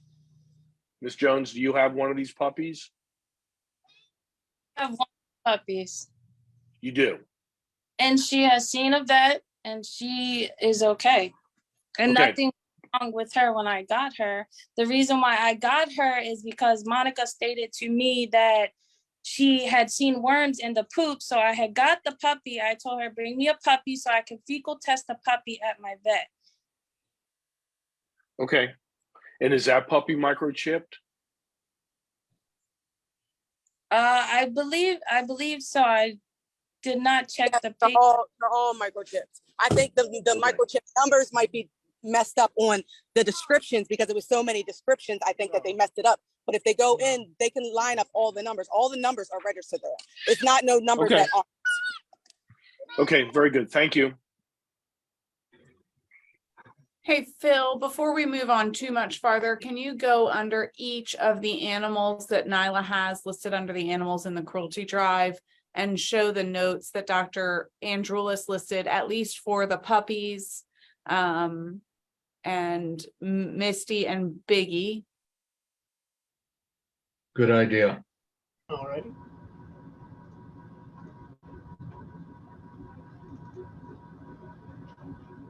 one other question about the information in the drive. There's a document in there entitled Puppies that seems to be a firsthand account of someone caring for them, but it's unsigned and I don't see a witness here today attached to it. Is there someone else that's supposed to be here? That's from one of our fosters that wasn't able to come today. They requested to be able to have their letter shared, and they hoped that it would be able to be read in, as she has a plea in it for the alleged owners to hopefully sign over the animals.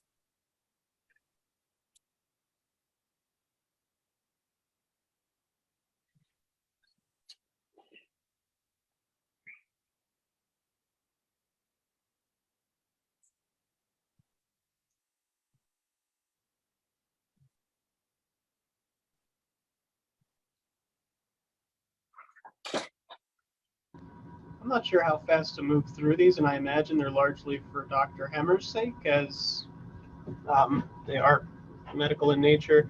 If you would just let me know, and I'll jump through. Go ahead and continue, please. Just go to a slow pace, and I'll ask you to speed up or slow down. And anyone else who wants to read, please feel free to chime in if you need more time.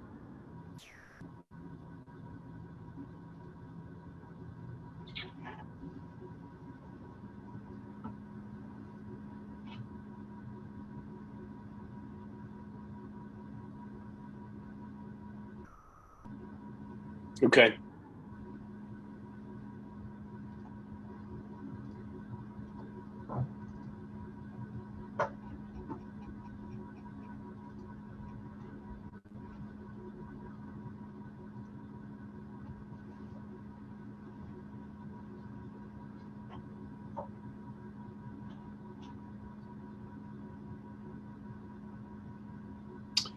Very good. Next, please.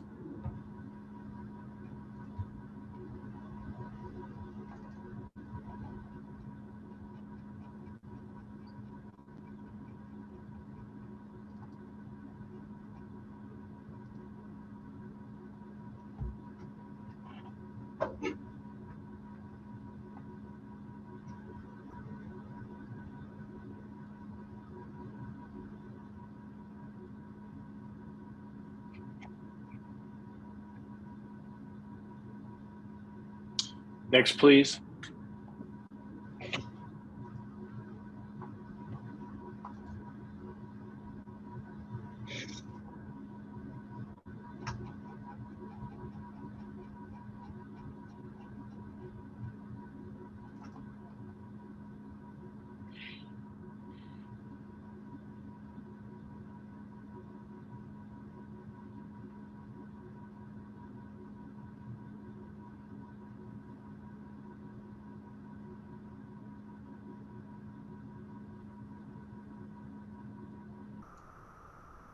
Very good. Next, please.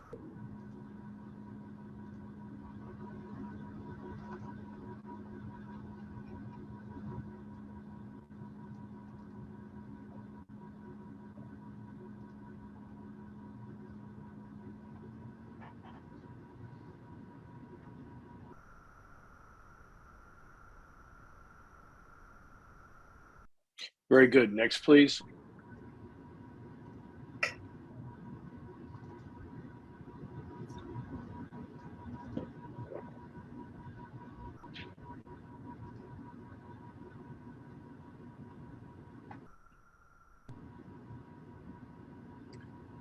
Very good. Next, please.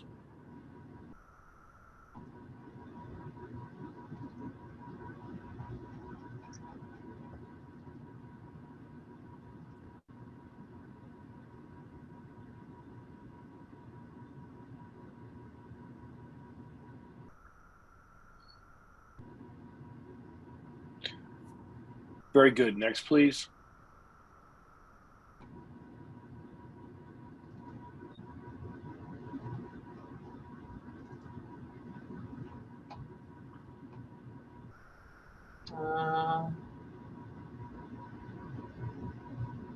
Looks like this one went somewhere else, maybe, or Right there. Let me look at that.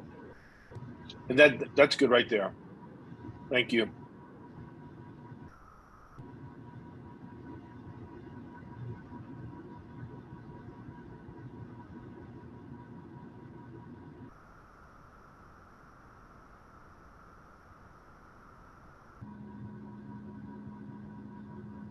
Okay, very good.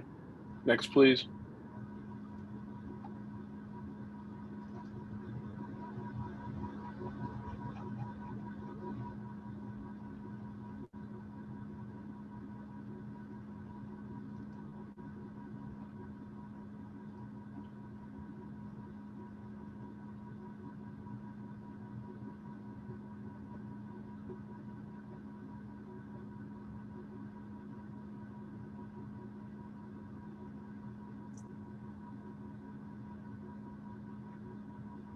Very good. Next, please.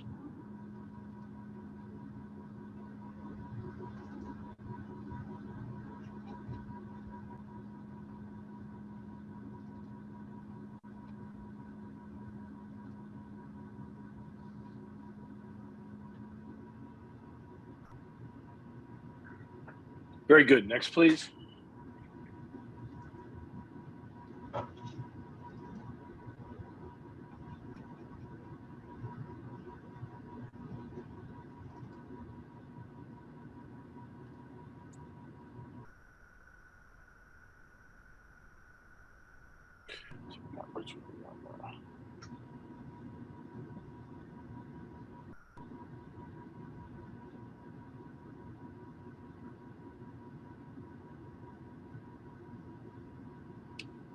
Very good. Next, please.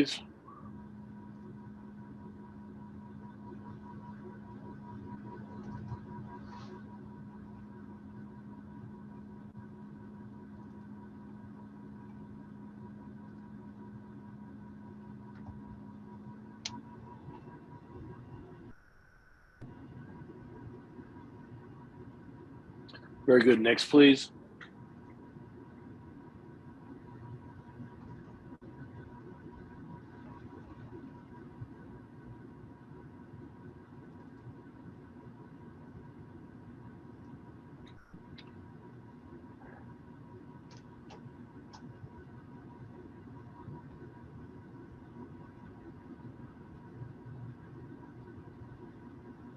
Let's see.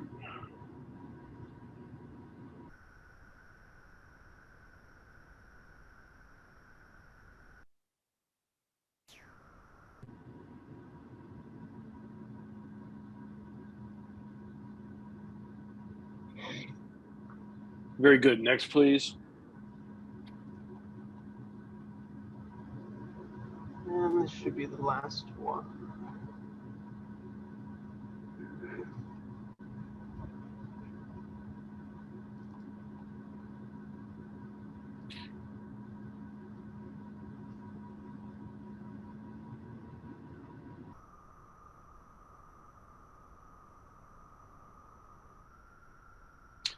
Very good. Thank you.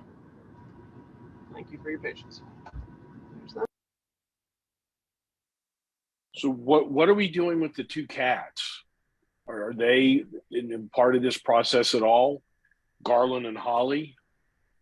Or are we just addressing Layla's situation today? No, last I checked, they were put up for adoption. Okay. All right. Very good. Thank you. I had a couple things to add whenever is a good time. I don't want to cut off anybody's questions. Okay, I see that there's two hands up. Ms. Gregg, is your hand up left over from? Yeah, it's left over. Okay. Then go ahead, Officer Little Rivera. Okay. From the veterinary documents that we just went over, there's a couple things that I wanted to note. For their body condition scores, I think it was important to see that the lowest one was for the 2.3 pound puppy at a 2 out of 9 scale. The highest score that any of these animals gotten, not including the two cats that are not part of all of this, was a 5 out of 9. And then there is a video in the drive of all the animals once they're brought back to the shelter. And all of the animals were drinking water excessively. I have a video of them, everybody drinking water. They drank multiple bowls, which I think is indication that maybe they hadn't had water for, I'm not sure how much time, but they all were dehydrated. So when they came in, that was something that we noticed, that they all drank water for a very, very extensive amount of time. For Lele, the veterinary notes, I think her condition, it's important to note that if she was only at the house for 3 days, that whoever was caring for her before, which if that was Miss Gregg's daughter or Mr. Dawkins, her condition would have been that way before being at Miss Gregg's house. So that is just something to bring up, that the mats and the fleas and stuff like that would have been something that took a while to progress, along with the ear infections. It would be longer than 3 days to get all of those things. Yeah, the only thing that I would add to the commission to just be aware is make sure you've got just please recall the understanding of how body condition scores work.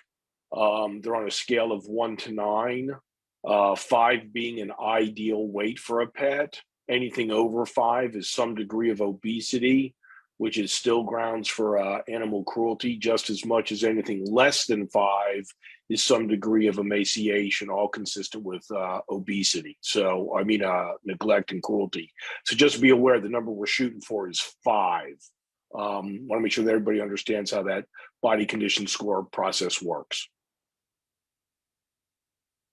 Thank you, Doctor. That's actually very helpful in light of that. And can I also ask you, because I believe I seem to recall hearing before from your predecessor on the commission that sometimes these scores are very subjective. I mean, do you often find that, you know, 2 vets can look at the same animal and issue 2 very different scores?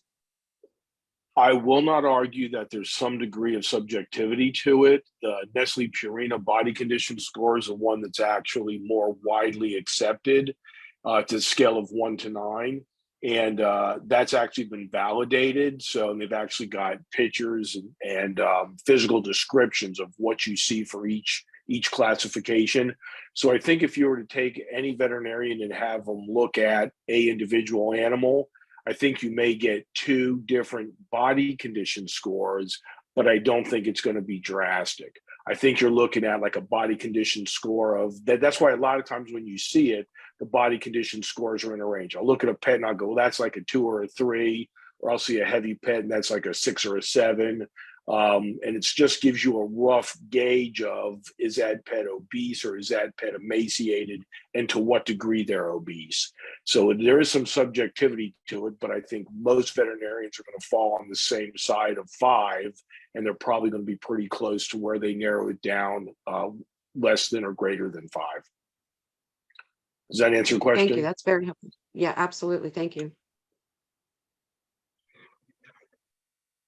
Okay.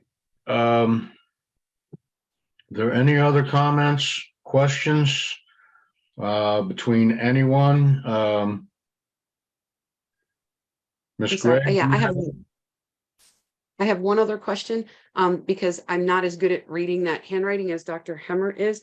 Can we see, I guess, the score and the records for Lele again?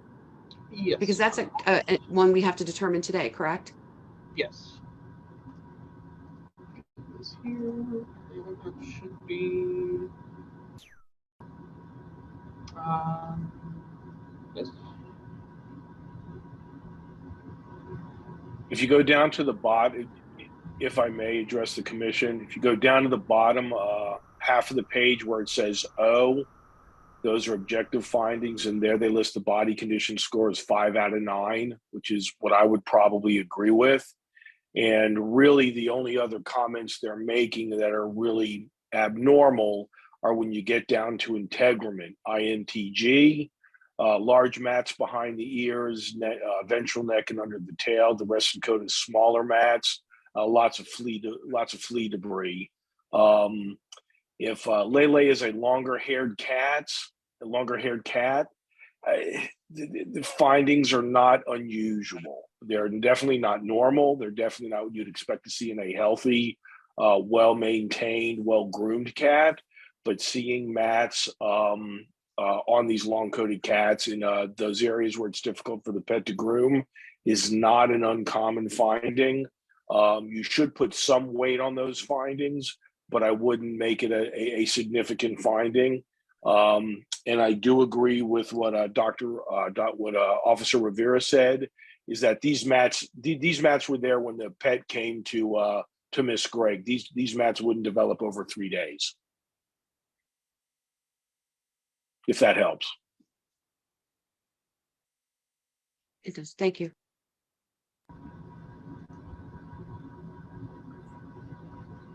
Not testifying, but for those commission members that I know may not be as medically savvy, that otitis that's listed under her is ear infections. And I'm sure you saw the flea infestation. Thank you, Robin. Well, wait a second. I thought I read that there was evidence of debris, but no live fleas on the cat. Was I mistaken? Bill, No, There's you were evidence right. of Yeah. No, that's what I saw. So the cat was previously infected with fleas, but not at the time of seizure. You can't say that based on this document. And if you scroll up a page to the animal control intake form, the one that has that one, you have to read those, because a lot of times it's been my experience with animal care and control that when they intake a pet, if they see any signs of fleas, they apply a topical product. Those products work within 3 to 6 hours. So it would not surprise me that if this animal is taken in and it looks like they put Revolution on the pet, which is a pretty good flea and tick product, and if you leave there, read above that line, highlighted line, it says has fleas. I use the animal data sheet as a more accurate assessment of the animal's condition on intake than the veterinary records, because a lot of times, not often, but sometimes these animals aren't seen by the veterinarian until after animal control has processed them through intake. And so they'll put some of those on, and it may be several hours. And if that time frame has elapsed, it wouldn't surprise me that we don't see any fleas, any live fleas on the pet. But if there's flea dirt on that pet had live fleas at one time and probably had quite a few, I suspect.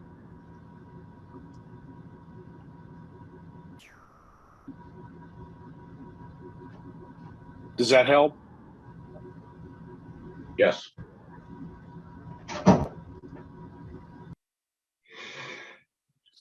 All right, we're back. Does anybody have any further questions or comments or testimony? We'll go through the list. Ms. Gregg, do you have anything else to add? Yeah, I just wanted to say that the cat was treated for fleas prior. She was on a monthly supply. My daughter she was given the cat, so the cat, I don't know what the cat had prior to it, but I know she was treated for it, and she was going to get her groomed. She does already have a groomer that was going to groom her, and yeah, I think that's all I have to say on that. Okay, Mr. Dawkins, you have anything to add?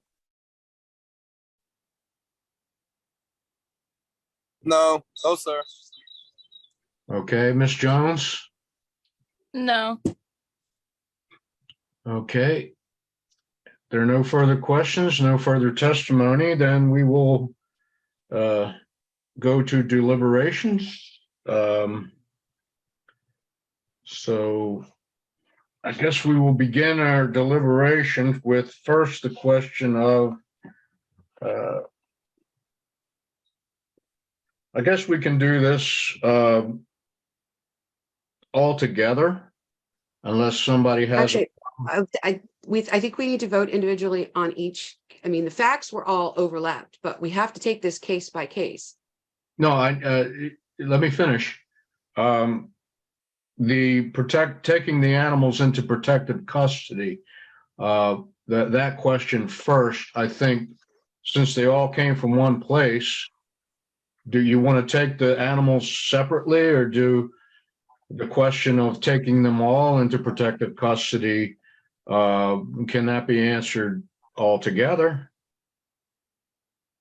I believe what we have to do is you take one case and you ask that question, was the seizure correct? And then should the animal be returned? I don't think you can make one motion on the seizure and have it apply to all three cases. I think to protect the record, you have to do that individually in each case. Corinne, would you agree? It's fine if we do it either way. I think we do it. What you're saying is fine, Jennifer. I think that would be fine. But considering that neither of the other two has any direct bearing on the seizure, I mean, they weren't there. It wasn't at their house. So really, I think the ruling only really applies to Miss Greg's case, right? Because I mean, she's the only one who had the animals taken from her. I mean, yes, it's going to it's just kind of arbitrary, I think, moving forward. I mean, we can vote on it 3 times. I don't think it matters. It's all the same vote. I think you're right, but I think Jennifer has a point that will at least keep the record clean. And so if this goes to litigation, at least our work will show that we took it in a logical, stepwise fashion. I mean, you're both right. The end result's going to be the same. But I think in terms of dotting I's and crossing T's and transparency, I think Jennifer's approach may be a little bit more consistent for us to follow. Okay. Then let's take the first case, which is the petition for the return of Missy, who is the same as Misty with a T, correct? That's correct. That's the segue, I guess, is that Missy, as listed in the case of Miss Gregg, is the same animal as Misty with the T as listed for the case for Miss Jones. So, Phil? And she is also petitioning for the return of Biggie. So the first case is the petition for the return of Biggie the dog and Misty the dog. Okay. So the motion would be the motion should be initially was the seizure of Missy, Misty, and Biggie okay? And that's the motion that I would make, that I believe that the seizure of those 2 pets, given the evidence, was appropriate. I'll second. Well, Dr. Hammer just asked a question. I don't think he made it. Did you make a motion? I mean, it was just, I believe we just answered a question whether or not it was appropriate for these certain dogs or animals. Yes, I believe I made a motion, and I thought that's the process we had to go. Make a motion, then we vote on it. Was the seizure legitimate? And I'll make a motion that I believe the seizure for Biggie and Missy/Misty was legitimate, and Jennifer seconded. So I guess let's vote on it. All in favor? Raise your hands. Okay. Thank you. Okay. Now, do we want to move to the protective custody of the other animals, or do we want to address the issue of the return first? Do we want to do all of the protective custody questions first? I believe we should complete the case against Miss Gregg. We've already agreed that the seizure was warranted. Okay. I think we need to make a determination on the Just wanted return to make sure and then how you move to the want. next petitioner. Okay, just want to make sure how everybody wanted to proceed. Okay, then with that question, we're dealing with the return petition. Dr. Hammer, I'm going to start with you again because you are the resident veterinarian here on the commission. Thank you. I appreciate that. Based on the evidence that I saw, getting back to was the seizure warranted based on those environmental conditions and the conditions of the animals in that environment, I definitely think that the seizure was definitely warranted.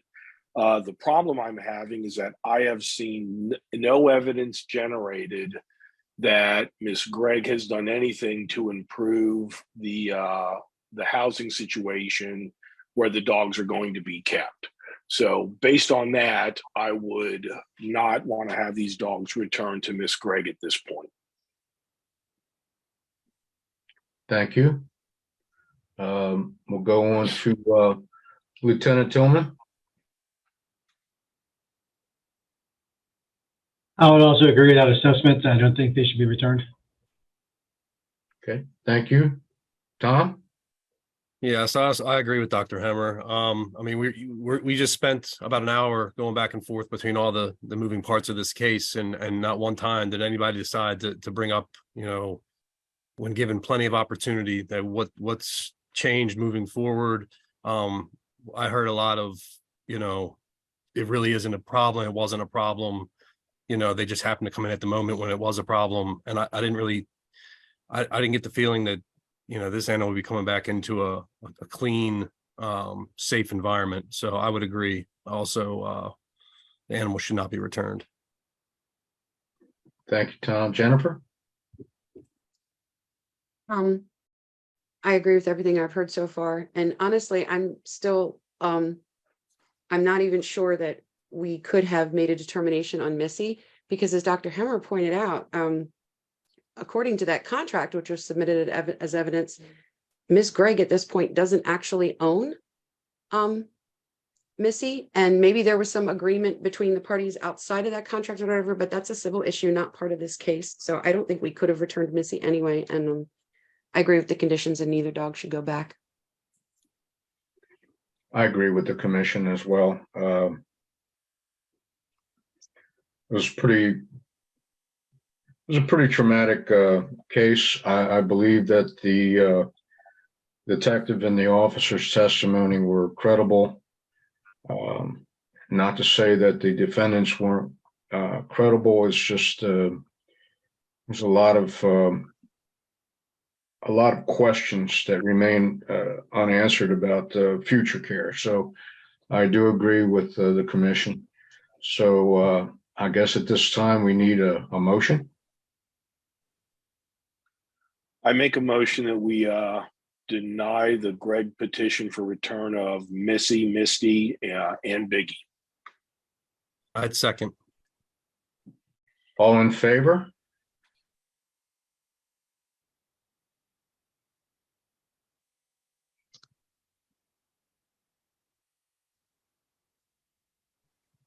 Okay, now moving on down the. Hello? Yeah. Oh, okay. I thought somebody was saying. Echo. I'm sorry. Moving on down the docket here, the next one would be Mr. Dawkins' petition for the return of Lele, the cat. And first question to be decided was whether or not the protective custody was appropriate. So. And I'd make a motion again that the taking of the animals was appropriate by animal control. I'll second I'll that. second again. All in favor? Okay. Now we need to discuss the return. And again, I'm going to begin with our resident veterinarian, Dr. Hemmer, because there was some questions of matting and fleas and things of this nature that I believe he can shed some light on. Thank you, Ed. This one poses a little bit of a problem for me. I certainly agree that taking Lele out of that environment in Miss Gregg's house was definitely appropriate, and that's been done. But in contrast to the Biggie and Misty, Lele's not going back to Miss Gregg. Lele's going back to Mr. Dawkins in a completely different environment that we don't know anything about. Certainly, it could be better than Miss Gregg's environment. It could certainly be worse. The findings that the cat was in good body condition, the matting, I'm not terribly distraught at that. That's actually not an uncommon finding in a lot of these long-haired cats. A lot of owners, even some of my good owners, don't keep their pets completely groomed, and it's not uncommon to find some of these mats. By the veterinarian's exam, the mats weren't causing any real medical issue. They were just a sign of minimal or lack of grooming. The fleas, certainly not an uncommon problem, certainly something that can be easily fixed. Mr. Dawkins is coming across to me as somebody who's going to be on top of that. That's where I'm having a tough time with this. There's nothing with that bothers me enough that I wouldn't say that Lele could be released to the care of Mr. Dawkins. My only question there is I just don't know what his environment is, and we've heard no testimony to what his environment is, other than it's my understanding the cat went to Miss Gregg while he and his girlfriend got their living arrangements squared away. Now that their living arrangements were squared away, he was going to take the cat back, and the cat was probably going to be in a better situation than it was with Miss Gregg. This is what I imagine, is my understanding. So that's where I'm kind of torn on this, but I'm initially leaning towards wanting to give Mr. Dawkins custody of Lele. Thank you, Dr. Hammer. Lieutenant Tillman? I agree with the last assessment as well. Okay. Tom? Yeah, I think I agree. I'll point out again that Miss Gregg did say that, that Mr. Dawkins, at least her daughter, I guess, is, I don't know, married or somehow together with her daughter, and that the cat was given recently to her daughter. So the fleas and all that stuff, we don't really know the condition where that cat came from, or, honestly, where it's going to. But, without that information, I can't see, there's nothing to say that the conditions would be bad or anything like that. So I would agree with Dr. Hemmer, and I would support returning the cat to Mr. Dawkins. Thank you, Tom. Jennifer? Yeah, I'm in agreement with returning Lele to Mr. Dawkins. I didn't hear anything today that went that in any way disparaged Mr. Dawkins' care of the animals. So I think it would be inappropriate for us to assume that somehow he couldn't or anything shown on that cat. I don't know, could have been a result of his care. I just didn't hear any of that.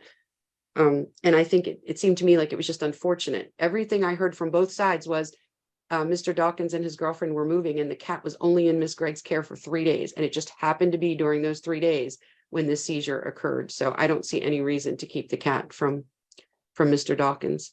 I would vote to return the cat. Thank you, Jennifer. And I agree as well. It was, I believe it was a matter of timing. And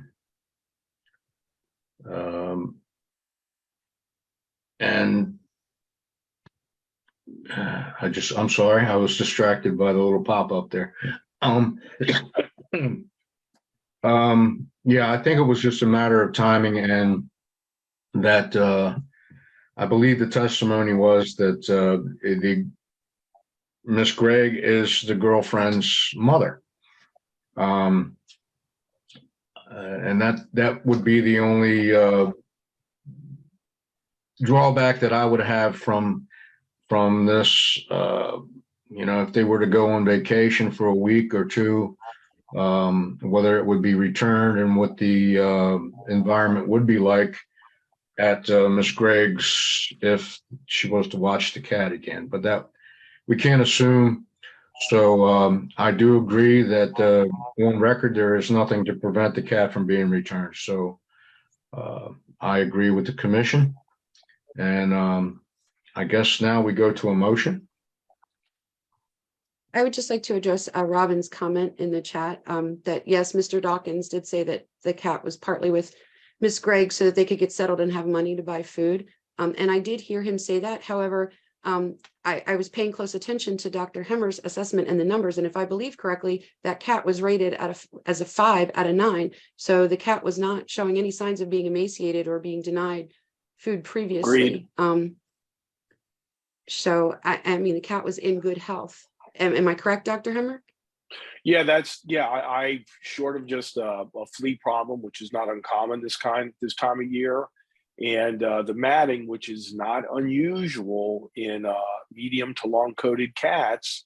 I see your comment there on the ear infections. Yeah, and the ear infection that I read on that medical note was just earwax, ruminous debris, and that's in some cats, we do in fact see that they generate a lot more earwax than an otherwise healthy cat, and there's nothing of clinical significance for it. The swab, if I recalled, if he did one, didn't show anything. So it was just an otitis, which is an inflammation of the ear, which is a problem certainly to be noted. I don't know that it's got any great major consequence, and certainly taking that in light still does not change my opinion of how to handle the disposition of Lele. Great. Thank you, Dr. Hummer. Okay, we still need a motion. I move that the petition be granted and Lele be returned to Mr. Dawkins. I'll second. Okay, all in favor for that?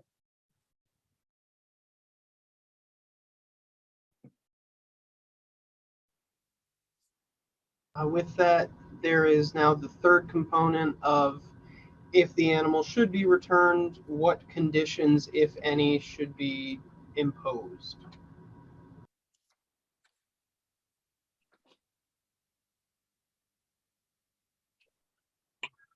For Lele, for just Lele, right? Yes, for any petition for return, there are three components.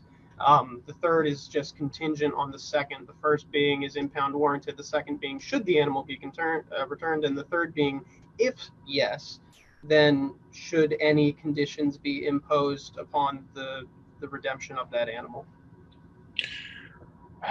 The only thing that I would probably proffer to the commission to consider would be give Mr. Dawkins a reasonable amount of time to implement any of the myriad of flea control products that are out there, and have the pet groomed, giving them 30 to 45 days to do that, and then have that followed up by an examined animal care and control. They have a veterinarian on staff now.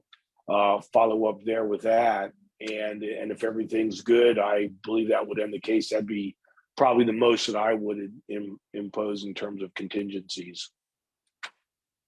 And that is very good, because that's a question I had in the back of my mind. If there was testimony that he didn't have enough money for food or care, etc., we're returning it back to that particular environment. So I do believe some monitoring should be done. So on that third component, do we get a motion? Dr. Hemmer, before we make a motion, do you think that a one-time 45-day one-time checkup would be sufficient, or do you think multiple checkups would be sufficient in this case? Yeah, we don't know Mr. Dawkins, and as Jennifer pointed out, we've not heard anything adverse regarding Mr. Dawkins' ability to care, other than they're trying to get money together for food for the cat. I think in a 30 to 45 day check, we can make an assessment as to whether or not he's done very basic veterinary care, very basic healthcare management in terms of getting those mats removed or getting the pet groomed. At most, maybe another check at 60 to 90 days to see if he's still in compliance. But then after that, at some point we gotta relinquish it to his cognizance and let him go from there. I think having one check is definitely reasonable or mandatory. I think 2 checks is probably reasonable, but after that, Tom, I'm not sure how much more more policing action we should impose. No, I would think 1 at 45 days would make me feel better. Again, yeah. I agree with you that if we had asked for 2, it wouldn't be asking the world, but no more than 2, but I think 1 is probably reasonable. Yeah, because at least he's showing a good faith, in my opinion, my humble opinion, he's making a good faith effort to show that he wants to take care of the cat. And in 45 days, if he's not feeding the cat, or he's significantly lowered that pet's level of nutrition, we'll certainly see some body condition score changes that the vet should be able to pick up on.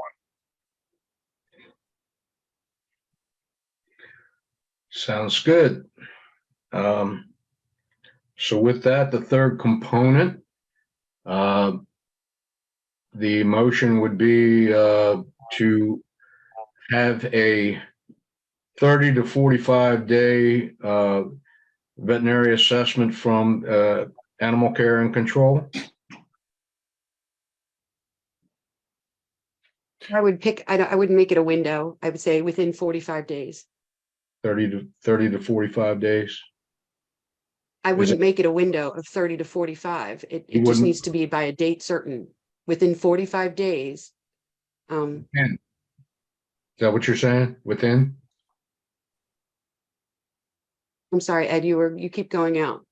Okay, you said within 45 days, you don't like 30 to 45. Right, within 45, just give the outside deadline. I don't think we need to give a window. If he gets it done sooner, great, but he's got 45 days maximum. I see where Jennifer's going with this. I'm okay with that. Did you say after 45 days? Oh, not with because maybe he brings it back in 5 days and says, okay, I did it within 45 days, and in 5 days there has been no time elapsed. So we should say after 45. There should be at 45 days. You know what I'm saying? If you say within 45 days, if he brings it back in 3 days. That's why I and said says, I'm 30 done. to 45. That I believe Dr. Hemmer had said that originally, 30 to 45 days, if I'm not mistaken. Correct. So he needs to do it not sooner than 30 days, but not longer than. Right. Correct. And the reason for that, Jennifer, is that, as Tom pointed out, he could get this cat groomed and put any of the multitude of over-the-counter flea products on the pet, bring it back to animal control in 5 days and say, hey, I'm in compliance. But we've had no time to go by to look at the pet's nutritional level. And unfortunately, nutritional levels take time to occur and they take time to resolve. And so if we don't build in any time into the compliance, we could be misled in terms of the nutritional level of this cat. Giving at least 30 days on any level of nutrition, the veterinarian should be able to make an assessment of the cat's body condition. That's why I think at least 30 days is reasonable, but I wouldn't go much more than 45 days. And that gives them a 2-week window to make an appointment with Animal Care and Control to have their veterinarian assess the pet. Okay, understood. I'm good with that.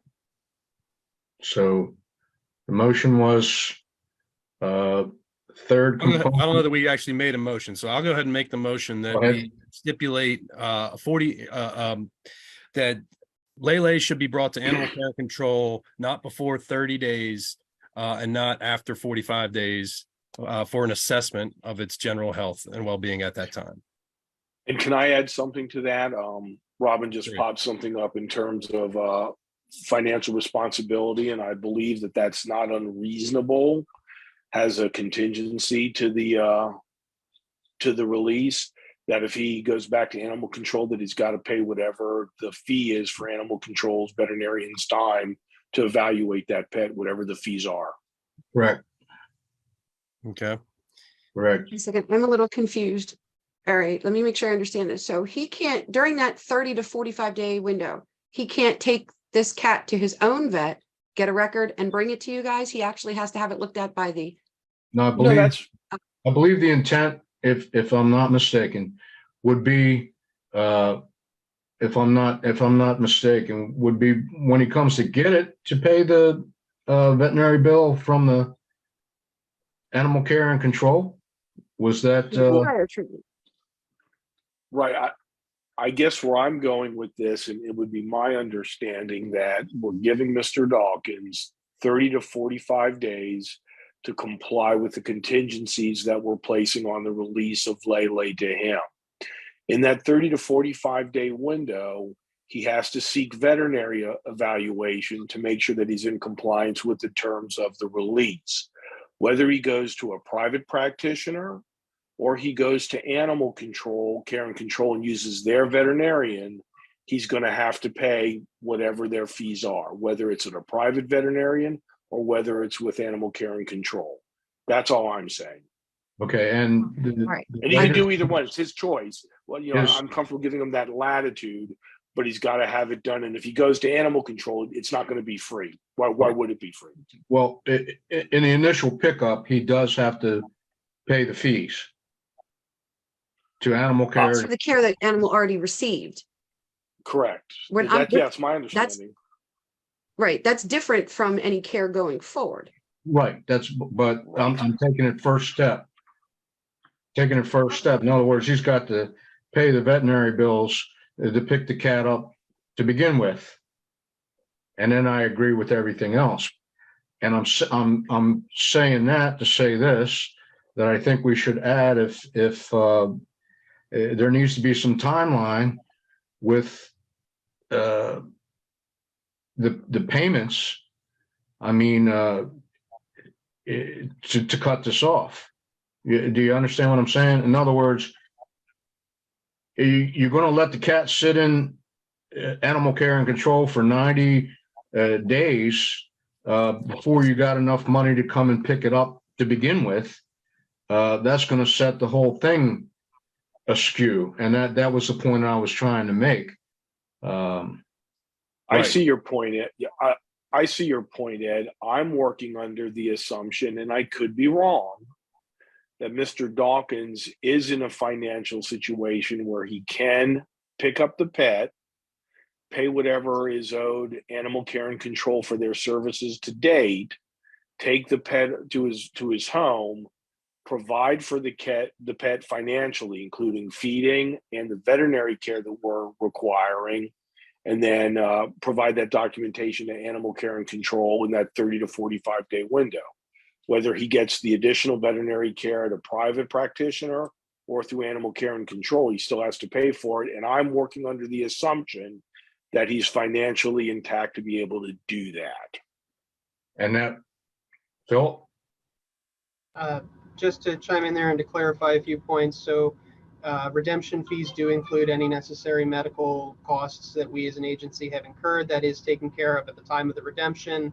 And then from the hypothetical motion that I've heard, he will be providing for the cat for 30 to 45 days and taking it to his own vet somewhere. We don't perform veterinary services here, so he would have to go to an outside vet for that. And then it sounds like then he'd come back to check in the cat with us, or he would have to provide some type of notice of compliance if he goes to another veterinarian. So we have to remember that as well. And my issue as well, if you can't afford cat food at this point in time, how much is that ballpark, Philip, the ballpark figure for picking up the cat? We're just speculating here. We don't know if he can or can't afford it. We're going to put these conditions in place, and he's either going to meet it or not meet it. I think we're going kind of outside our job here. And I agree with you, Jennifer. However, my concern is when you come to pick up the cat, how long are we going to allow that cat to sit there until he gets enough money to pay the initial pickup fee? If I can clarify the process very briefly. He has 5 days. Yeah, if I can clarify the process, if the commission votes that the seizure is not necessary to continue and the chief upholds that recommendation, then the seizure is lifted. At that point, the animal is just impounded and the owner can redeem as they can redeem any other impounded animal. And that has a 5-day timeline, at which point the animal becomes unwanted or unredeemed and the property of animal care and control. So there is a limit that's automatically placed on it once the seizure is lifted. Okay, thank you. Okay. So within 5 days, if the fee to pick it up is $250 to say ballpark or whatever it is, could be less, could be more, that has to be paid within 5 days and to pick up. And I think we can do that in accordance with the rules and laws. You can pick it up, and within 30 to 45 days, however you want to word it, word the thing that cat must be assessed by a veterinarian, and so however you guys want to word it, I guess we need to put all that into a motion. I make a motion that. Are you going to try again, Jennifer? I was. I'm going to try. I'm going to make a motion. I'm going to make a motion that Mr. Dawkins be allowed to redeem his pet per the provisions in the code. I don't think we need to restate them all, and that he will, within the 30 to 45 day time window, have the cat assessed by a vet and provide records to animal control verifying that the cat is being well cared for. Does that sound good enough? It sounds great. And I will second that motion. Whatever. Okay. All in favor? Very good. All right. Does anybody need a break, or can we move on to the next case and then take a break? I think we need to at least finish up with Miss Jones before we take any break. I don't want to get away from this before we finish with Miss Jones. Correct. Okay. That's what I was thinking as well, but I don't know how everybody else's bladder is doing right now. So,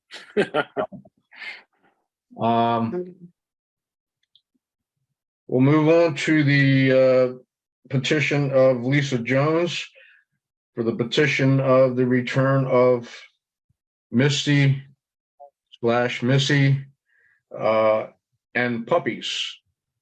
Am I correct on that, Phil, or is there more? Yes, sir. The petition was for Missy, Misty, the mother, and the puppies. Okay. Is the petition for the 7 remaining puppies, or for only 3 as per her agreement with Miss Gregg? And then what happens to the other 4 puppies?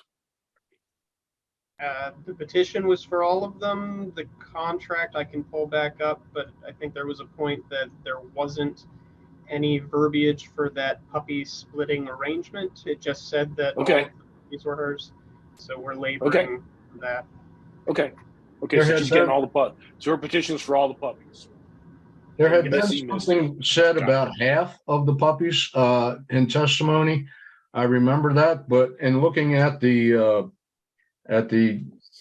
agreement between the two, I don't see anything in there about any half. And you can't have half of 7 anyway, equally.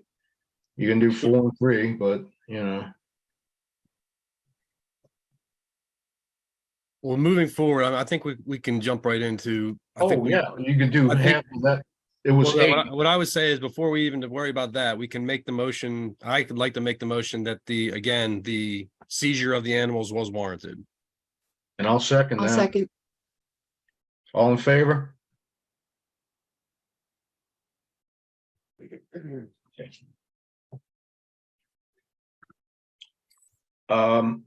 And just to recap, I believe that there were 8 puppies, and then in our discussions, Ms. Jones already has care of 1.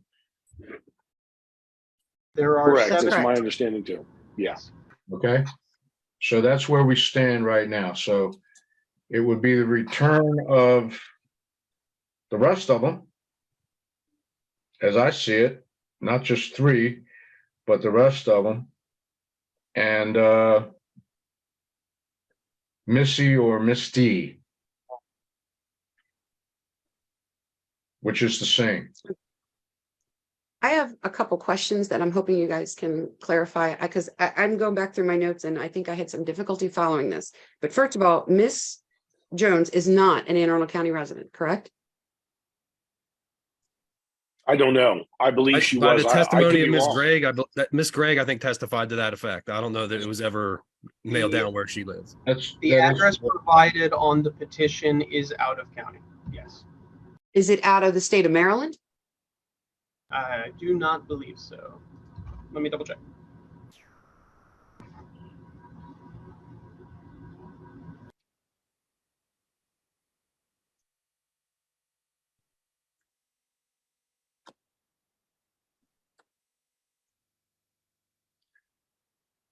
While he's checking that, while he's looking that up, do we have the authority to release these animals to a potentially non-owner? Are we going to be faced with the ownership question in our discussions? No, I think the contract makes it clear that she's the owner, and that ownership stayed with her until it was transferred. And I think I think Curran had mentioned earlier that it'll come down to, at the time of redemption, that'll be up to animal control to decide the property. Okay, so we just have to decide, can we or can we not release them, and then animal control will handle our ownership issues outside of our commission meeting today. Is that correct? Correct. That's how I understood it, yeah. Okay. Now, my next question was on the license thing. I thought I heard early on in the case that the officer said they could find no license for Miss Jones, but thought I also heard both Miss Jones and Miss Gregg say that Miss Jones was a licensed breeder. Is she or is she not a licensed breeder? I think Miss Gregg said that Miss Jones was a licensed breeder and that Miss Gregg was not. Correct, but so do we have any verification of that anywhere? Right, I don't know if we have any verification. Philip, is there a list somewhere of That, licensed breeders? yeah, that does take huge bearing because, I mean, depending on the jurisdiction, I mean, we couldn't release that many animals to one person unless they had proper licensing, I would imagine. Well, just as a point of clarification from where I'm sitting on my side of the desk, when someone tells me they're a registered breeder, that means nothing to me. When you tell me you're registered, what that tells me is that you're in compliance with whatever animal control laws are in place in your county for being an animal breeder or an animal fancier.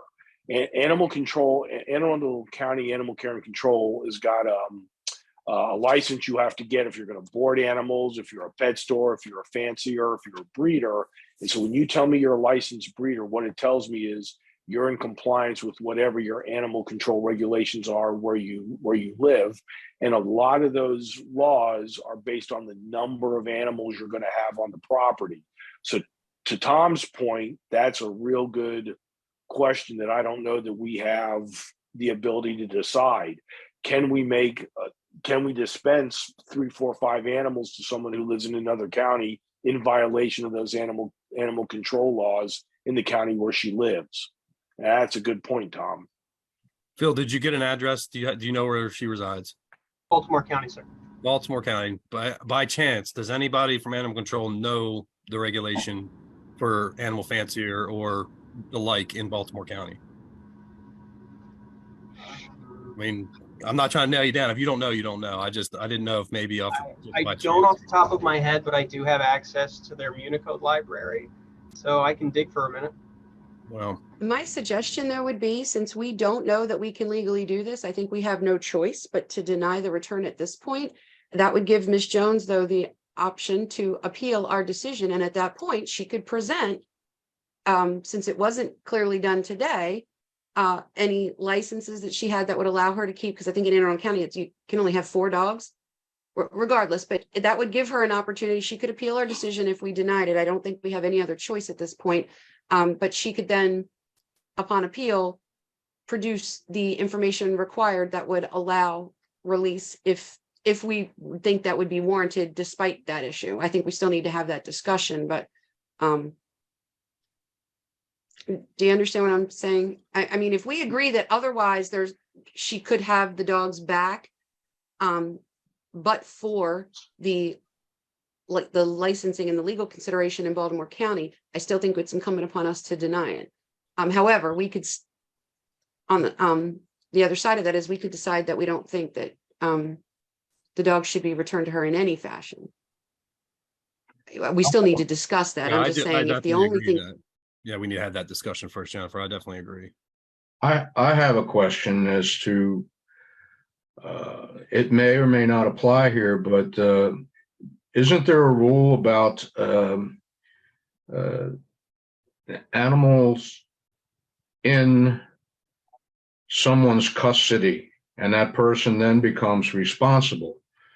I believe we had a case before where a daughter brought the dog to their parents' house for partying and got out and then attacked another dog or attacked a bicyclist going by. I don't know if that law or rule would apply here as well, that if somebody takes in somebody else's animal, they are responsible for that animal. running at large and things like that. So I don't know if that can be applied here or not. Well, That I would, think there was clearly a contractual arrangement between these women. I think that's pretty obvious. I don't think that Ms. Jones exercised her 4 visits. I would assume that a responsible pet owner would. However, her testimony was that she had COVID and then her son had COVID. And under our current climate, I think that's a legitimate reason for avoiding visits. I don't know if that would get me to all 8 weeks, because I just don't think you need to stay away 8 weeks for COVID, but you know, I'm not a doctor. So the only evidence we have in front of us was that, you know, for COVID reasons, she was unable to make those visits. She did say that she did get video. I think they saw the animals on video, like a FaceTime or something like that, and she felt like the animals looked fine at the time. But again, there was no specific mention of any specific animal she saw at the time or anything like that. Yeah, I recall that testimony, Tom. If we're going to discuss this short of the legality of the animals going back to Baltimore County, you know, I don't, and again, just thinking about what Jennifer just brought up, I mean, I do think that's a legitimate excuse, COVID, you know, especially since she's, you know, maybe she didn't feel the necessity after seeing video of the dogs. Maybe she didn't feel the necessity of driving from Baltimore County to Pasadena or whatever. You know, short of like I said, the legality of Baltimore County, I don't really see any.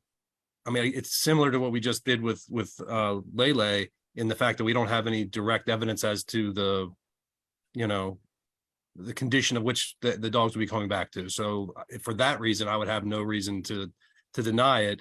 This woman wasn't the reason why these dogs were emaciated, were not, you know, dehydrated, things like that. I mean, unless you want to point to the fact that she should have been more involved early on in this dog's lives. But again, if you go back to the COVID and all that stuff, I can't see denying her on any other basis, really, other than potentially the legality. That's kind of where I am. I agree with you, Phil? Tom. I'm kind of in that position of kind of like with Mr. Dawkins. You know, we haven't seen any testimony, good or bad, about how Miss Jones is going to keep the puppies or what her environment's going to be, but it certainly can be better than what's at Miss Greg's place. So I'm kind of in agreement with Tom. Well, I just had a thought. Assessment. She did. Miss Jones did mention, Dr. Hemmer, maybe you can speak to this. She had mentioned that her dogs were checked and did not have heart murmurs prior to the dogs being where they are now. Is that something that would develop in a month, you know, a few months time frame? I mean, yeah. Oh, absolutely. Okay. Yeah. Particularly given their plan of nutrition. Yeah. Absolutely. Yeah. Okay. That would not be unreasonable. Okay. Thank you. Curran posted in the chat. I think that's, I guess, really important for us. So we don't need to reach the question of whether or not she can legally house all these animals. That's something to be determined by animal care and control at the time of redemption. So I think that takes away Gotcha. one of the So issues. essentially, we're And- discussing what we've been discussing. I agree. That makes a lot more sense. It's the same thing as whether he can any of these, you know, the legal ownership of Misty. It's the same thing. I guess. Yeah. Agreed. And I've heard nothing to say that she couldn't get him back, and I would make a motion that the petition be granted and Missy and the puppies be returned to Miss Jones. well, did we already, in accordance with Kern's message here, did we already vote on the seizure issue? Yeah. I believe we did. Yes. We already we did. did. Yep. Okay, now we need a motion on whether or not they can be on the return. Right. And Jennifer just presented that, and I would happily second that. Okay. All in favor? And then lastly, the conditions that we would put, if any, on the return, and I would begin with they must be registered in the county, in Baltimore County. If that's where, How does that work though when you have puppies? I'm just curious because like if my dog tomorrow had a litter of 8 puppies, I'm immediately number one out of compliance with the 4-dog limit. But if you're planning on giving those away or selling them, which is perfectly fine to do, how does that work as far as our conditions? Does that now transfer to anybody who because the puppies are old enough to leave now? Oh, Bill? So far as licensing goes, similar to Anne Arundel County, Baltimore County has their own licensing laws. Rabies is a prerequisite for licensing, which can be done once an animal is 3 months of age, which is why their licensing requirement is that all dogs and cats 4 months of age or older must be licensed annually. And then if you have more than 3 dogs, you have to have a commercial kennel or holding license. Obviously, there must be some exception for like the first 8 weeks of life when you have a litter of puppies. Otherwise, everybody out there would be violating this statute, and that's not grounds to. So I guess, knowing that these dogs are going to probably go someplace else, any conditions we put on these puppies is kind of moot, right? They're already at 8 weeks. Well, how are we going to enforce it? They're outside of the county. I think, Yeah, Jennifer, you've got a good point. So I would opt no restrictions here because it's out of our jurisdiction. We've got no, once we release her, she goes to Baltimore County, not our problem anymore, unfortunately. Agreed. I think, and that's cool, but, shouldn't, I'm just trying to think whether or not, if it's out of county, didn't we have a similar issue case before with goats and a dog?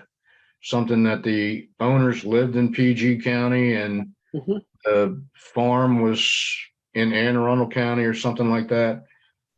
Yes, but that was different because we actually had evidence that the owners had neglected the animals. Here we have no evidence whatsoever that Ms. Jones can't provide a decent environment. So that's true. It's just that inter-county thing. Shouldn't the animals be registered? And do we have the authority to say, hey, you pick them up, make sure you register them in the county that you live in? I don't think but if she does it, we have no enforcement mechanism, which is the problem. Yeah. We can't stick our hands into Baltimore County. Can we notify without putting it in? Can Anne Arundel County notify Baltimore County that, hey, can we do that? And just say, hey, we had this case here and there's a person there with these dogs. I have a big question, number one, that if Miss Jones was the breeder, what the heck were they doing with Miss Gregg? Okay, well, I think Robin answered your question in the chat. That would be part of Animal Care and Control's process on redemption. So I think that pretty much resolves all of our. I saw that. The legal side of that. So we've already voted that the seizure was warranted, and I think I have a motion out there that the dogs be returned to Ms. Jones. So no, we seconded that and voted on that. So that's already done. We're now talking about step 3 right now. Now we're on step 3. So okay. Yeah, which basically, based on what I'm hearing, we should basically not put any stipulations on these animals at this point because they're not. Once they leave Animal Care and Control, if they are redeemed by the owner, they will be no longer an Anne Arundel County issue.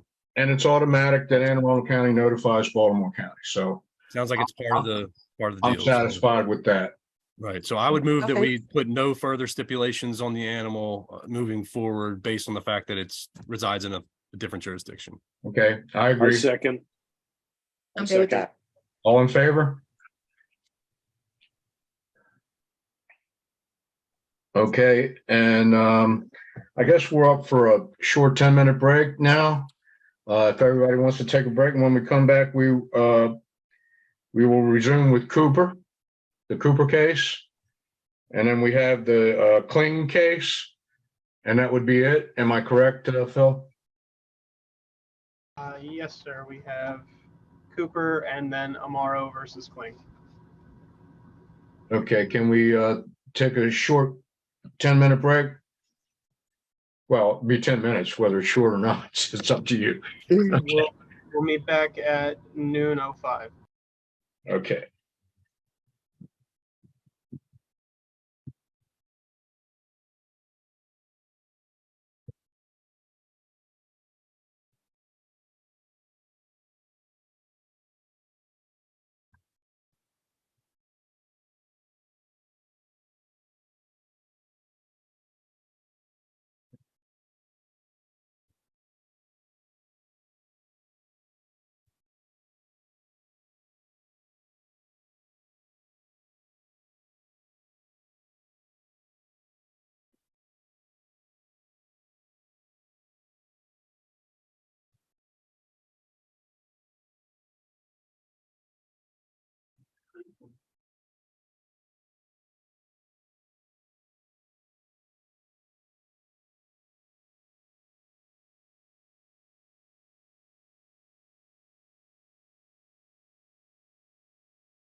All right, Philip.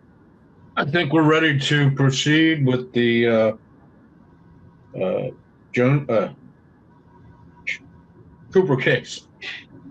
Yes, sir. Our next case is Animal Care and Control versus Stephanie Cooper for the appeal of the mandatory spay-neuter condition for Sylvia the dog.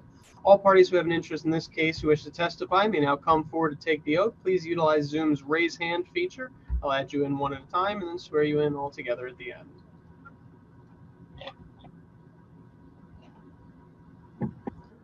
And I do not see the defendant. Let's see. Here's her petition and phone number. All right, let me give her a call. Be right back.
Alrighty, we had two numbers provided. One went straight to voicemail with a full mailbox. Can't leave a message there. The other went straight to voicemail with a full mailbox, and I couldn't leave a message there either. Okay. The issue before us then,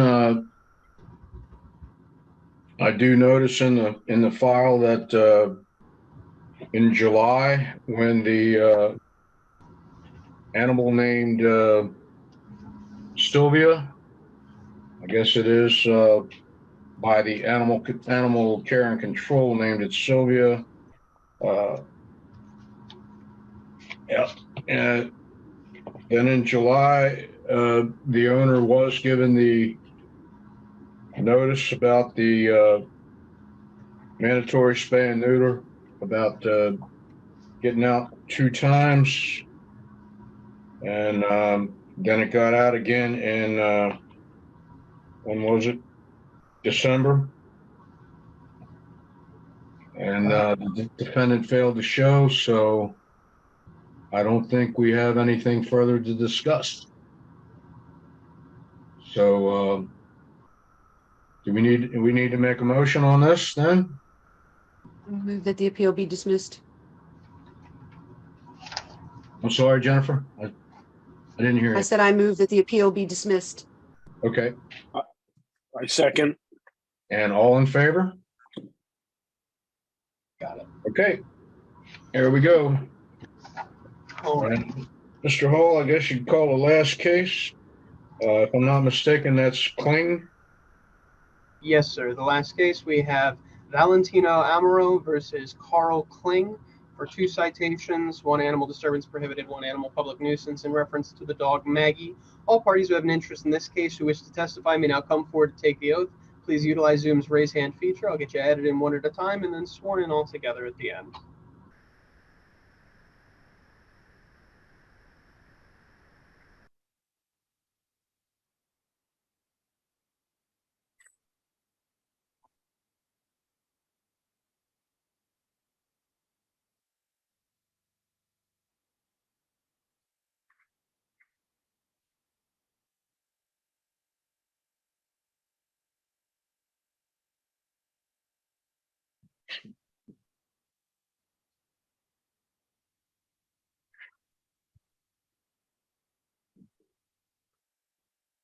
have one individual not raising their hand, but not part of a prior case. I'm just going to touch base real quick.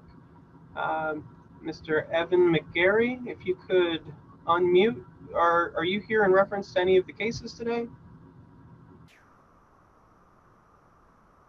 Sent you a request to unmute if you see it. If not, I will proceed. Just wanted to make sure.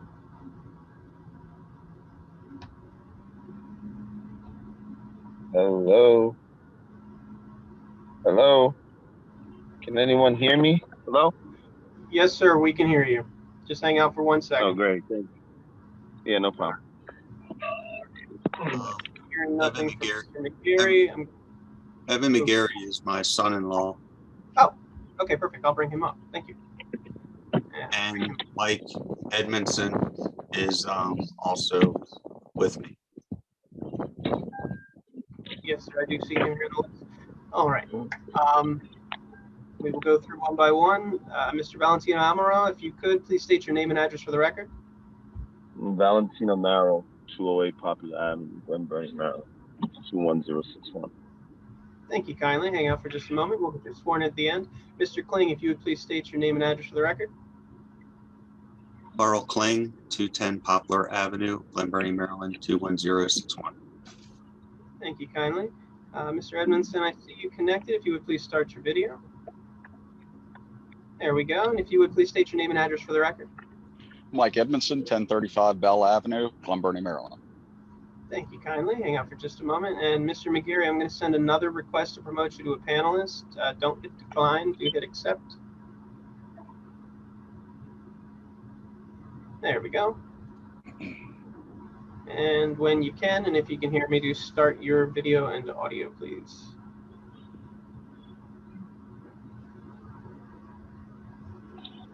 Let me see if I can send you a pop-up for it.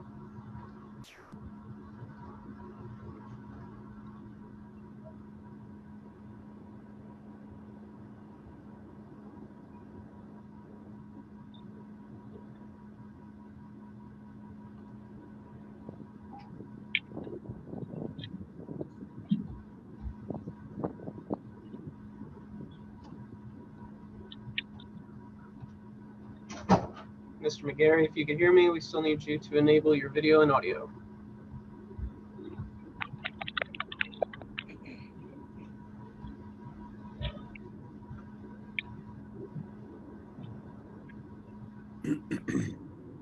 There we go. Can you hear me, sir? Yes, I can hear you. Wonderful. If you would, please state your name and address for the record. My name is Evan McGarry. My address is 58 Millshire Drive. Thank you kindly. And if everyone would please raise their right hands, and Mr. Kling, if you would unmute. There we go. Do you declare and affirm under the penalties of perjury the testimony you're about to give is the truth, the whole truth, and nothing but the truth? I do. I do. All right. Thank you all kindly. If you would please remain muted unless called upon to speak, and we are good to proceed, Mr. Chair. Okay. As the complainant in the case, Mr. Amaro, you may begin your testimony.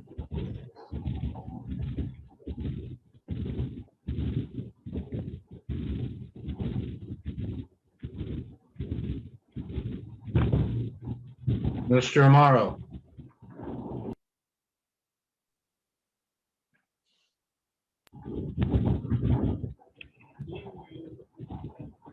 I believe Is connected and his audio is coming through with background sound. okay. Mr. Amaro, unmute yourself and begin your testimony, please.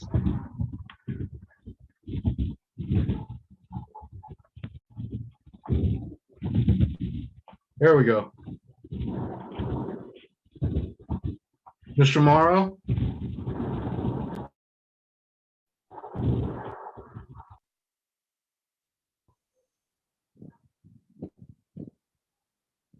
Mr. Morrow? Real quick, It appears to me as though Mr. Morrow is driving, and I would have an issue with continuing this while he's actively on the road. That's Yeah. clearly splitting his attention and presenting a risk to anyone else out on the road. And I agree with Jennifer. As soon as I get his attention here, we can communicate. That's exactly what I was going to say. Can't pay attention to the case while you're driving at the same time. Mr. Morrow.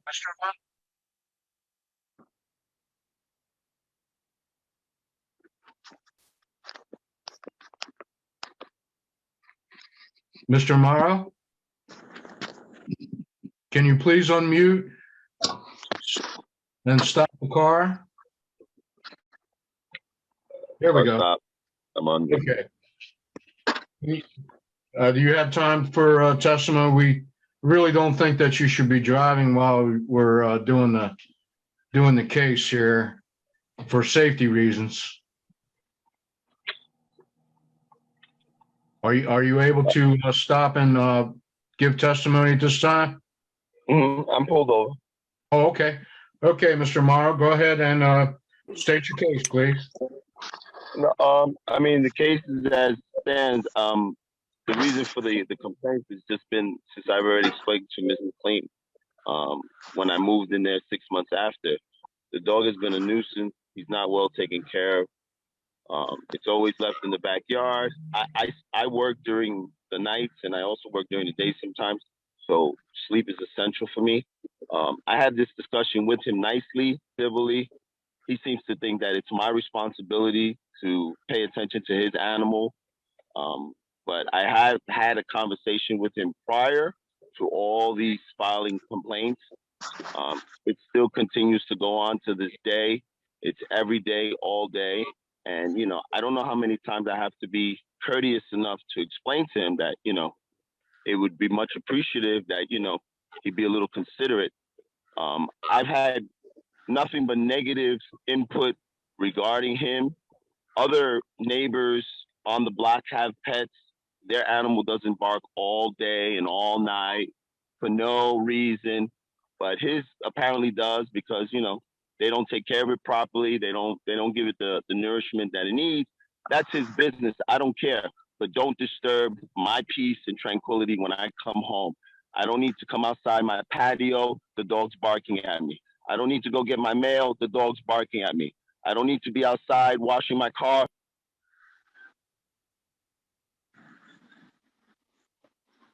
Mr. Morrow, you must have accidentally hit mute. There you go. So as long as it continues to go on, I will continue to file complaints. But I mean, if he doesn't seem to understand the English, then I mean, I don't know what else to do. I've been nice about it, and here we are. And it doesn't need to be this way. All he needs to do is be respectful and mindful and courteous of his neighbor that has already been nice enough to communicate to him about the issue.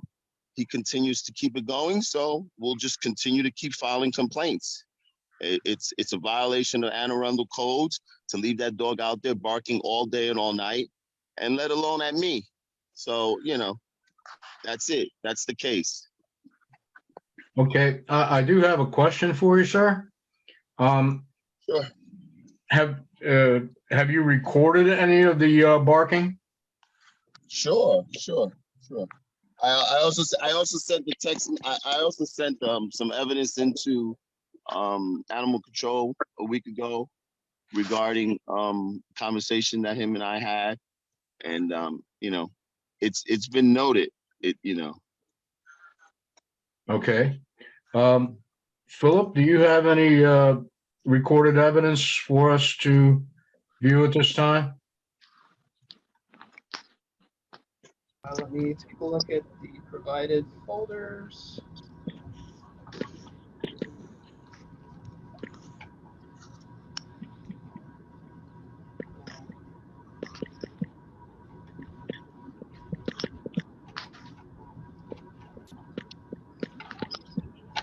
I do have the affidavits. I'm sorry, Mr. Amaro,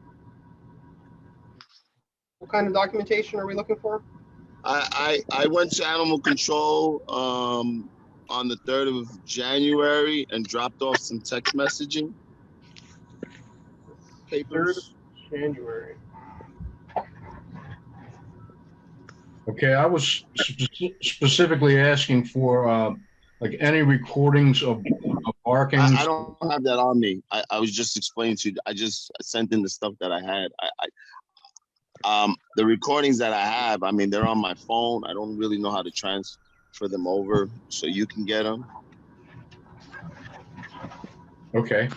They're pretty lengthy as well. So, I mean, I wouldn't want to bore you with all those recordings. Okay, Okay, can I ask a question, Mr.? Go ahead. Go ahead, Jennifer. I just wanted to get some details. I know you said the dogs are constantly barking all the time, but could you be a little more specific? Are they barking at midnight? Are they barking at 6 in the evening? Are they barking at 2 a.m.? Can you give me some examples of dates and times and what the disturbance is? It's morning, noon, evening, and it's one dog only. It's one dog. And it doesn't matter whether it's 100 degrees outside in the backyard or it's raining outside or it's snowing when it was last year. You know, it's just a constant daily thing. And, you know, again, when I moved in there in June or July of 21, of 21, I waited. I watched the procedure go on and on for about 6 months till I had a conversation with him back in January of 22 about you know, about being a little more you know, observant and conscientious of the fact that the dog is a bit of a nuisance all day and all night. I do have to get my rest during the day. I work at night.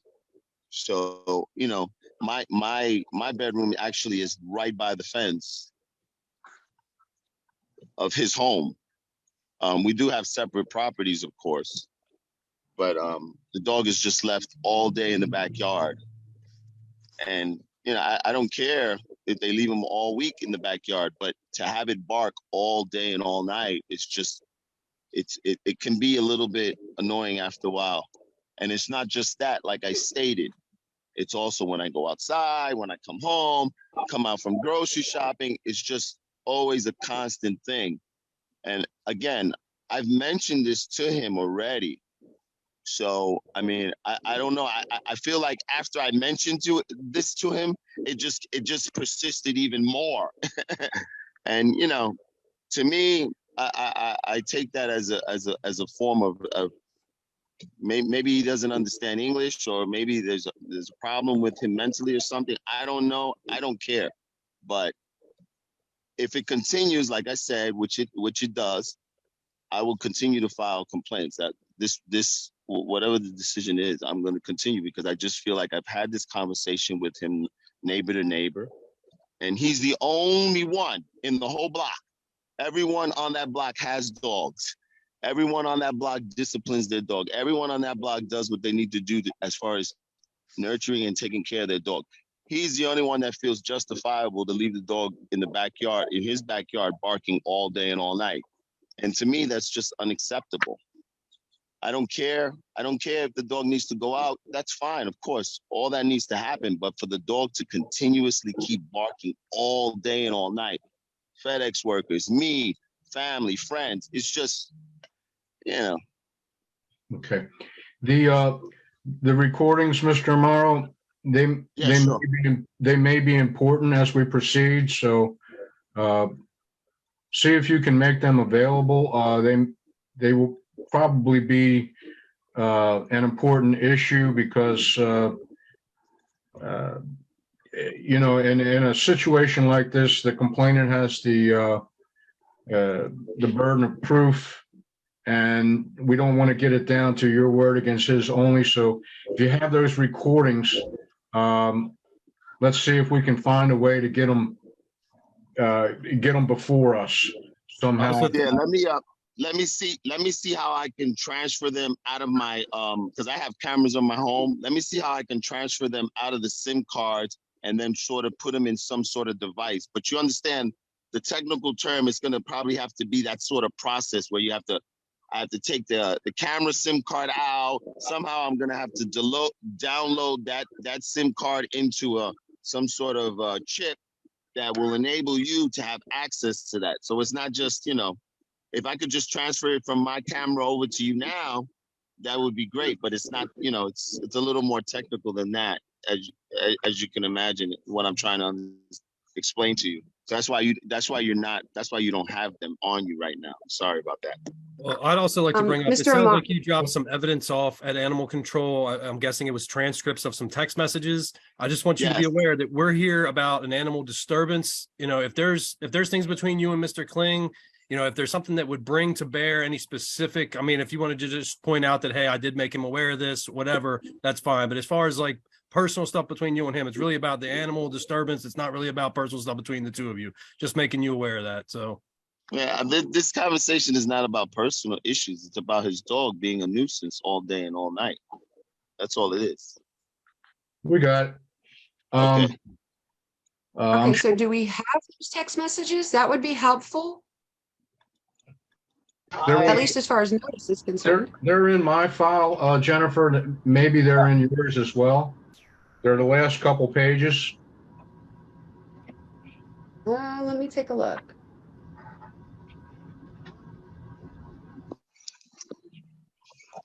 Where should I be? So I don't have them here in my office. I'm desperately trying to find them. Yeah, I don't see them in the drive.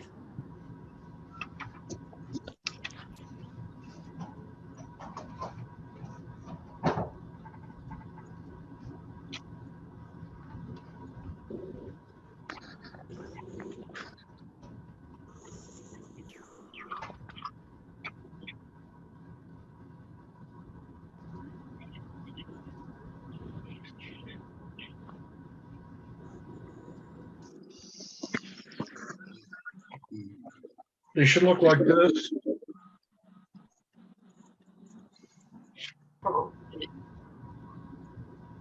I'm not seeing that in the drive. Anybody else seeing that in the drive? No. And I don't see it here either, which is throwing me for a loop. Yeah, I'm not seeing it there either. Ed, you got it in a binder? Yeah. Yeah, see, we don't have it on the drive for sure. Okay, there's Can you scan it and upload it real quick, Ed? I don't have that capability.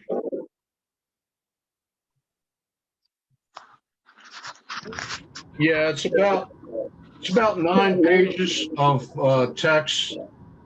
Phil, do you have them? Well, that's just the thing. I can't find it on my end. I'm still looking. I'm wondering if the originals, the only copies, were included in Ed's binder. That's my thinking suspicion. But I always get copies.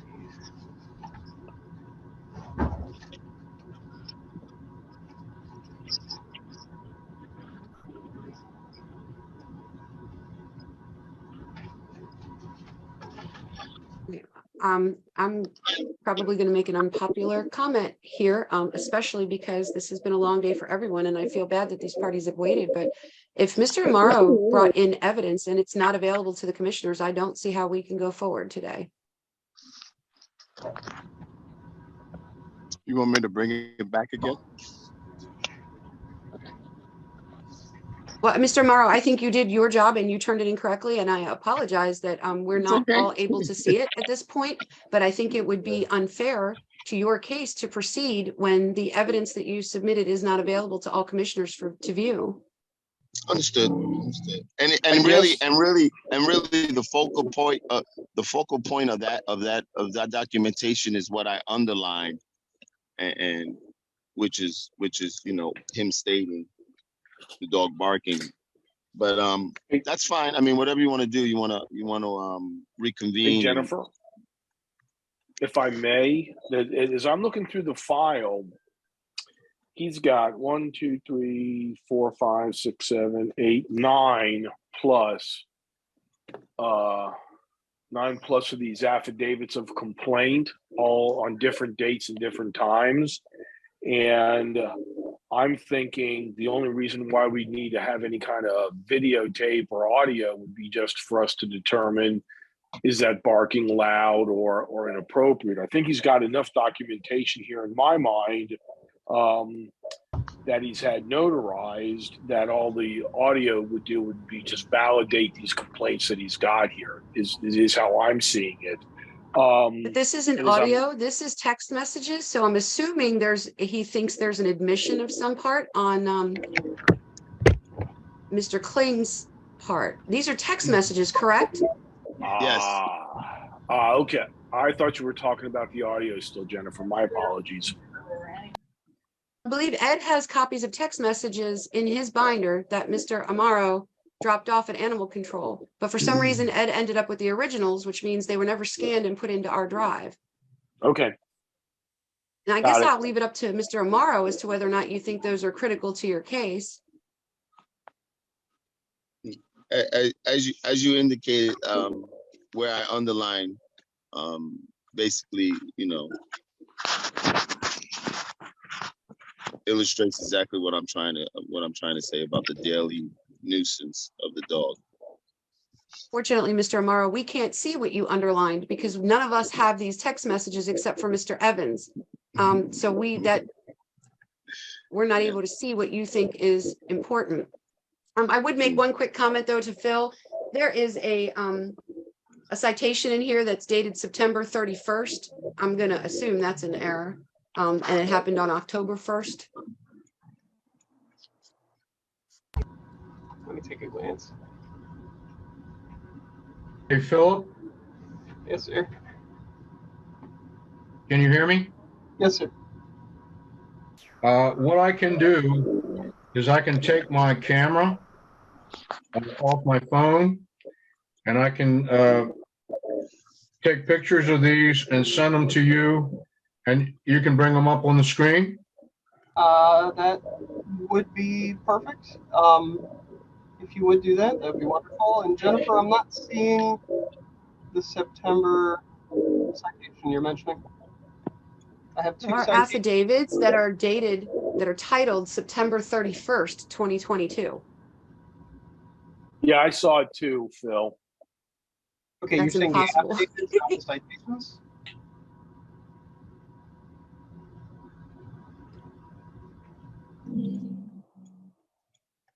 Yeah, give me a minute and I will get these to you, Mr. Hall. Hey, Thank you. page And 18, Phil.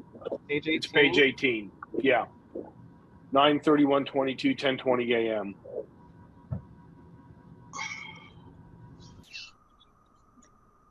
All right. Oh, I didn't even see that. I was talking about the individual affidavits in the folder. They're actually titled, the PDFs are titled September 31st. Oh. Okay, so you may be looking at the folder which was supplied by the defendant. It says Kling provided it's- evidence. Oh, yeah. So that's all the copies of the. Documentation Oh, is that's so he did that. Okay, I gotcha. Amaro.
All right, I have them coming through, sir. And thank you. Let me get these up for everyone.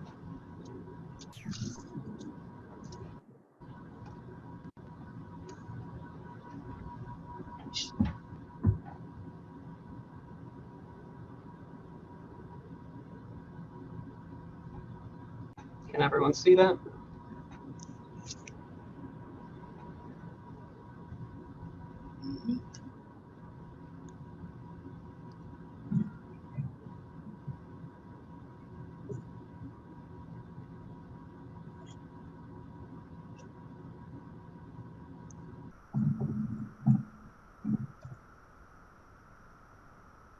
Yes, I can see it, Phil. I can move on to the next one.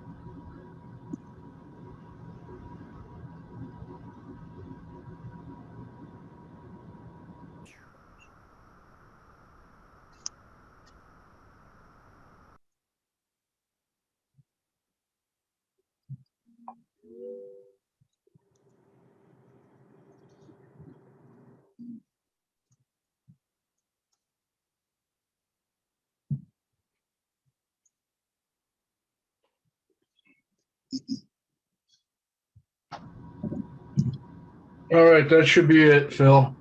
Thank you, sir. There should be 9. I'm on the third one now. Okay, and they tend to overlap a little. Yes. Can So you that's zoom in, please? Because I can't read that. I was curious to your reasoning for shoveling the stuff remains on my fence.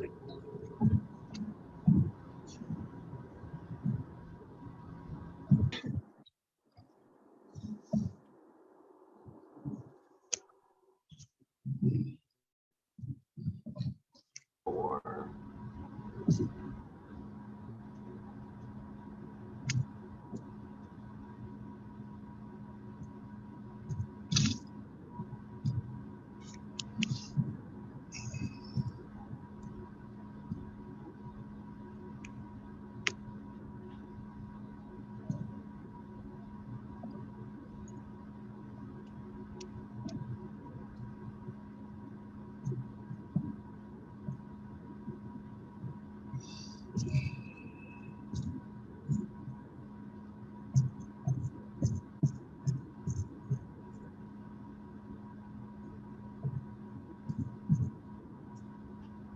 I'm sorry, I can't read the top of that. Chain link fence. To put the privacy fence up correctly, I will have to walk along the fence in your yard to screw the fence in. I have to drill holes to put concrete in to support the post. I will clean up any excess dirt that is removed from the holes and put grass seed around the post holes. I would like to screw fencing on your side so you have the fence facing you rather than the post on your side. I hope that this will not be a problem and that you will allow us to install the fence in a proper fashion. If not, I will put the privacy fence on my side, which will expose my support posts for the fence to you. Please advise if we will be allowed to, and then that went on into the previous post. Okay. Do any of these text messages relate to the dog barking? I said the page that I underlined was the emphasis on the dog. That's what I had. Let me look for an underline real quick. Pardon me. I'm not but seeing anything underlined. It should be, like I indicated, it should be on the last page. It might have been the first one. There was only probably the first page, Philip. Yeah, that was the only reference to the dog in the 9 pages.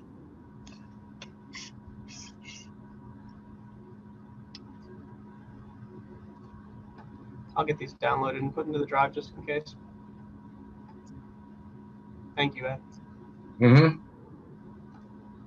Yeah, we had 9 pages of text, and the only reference to the dog was on page 9.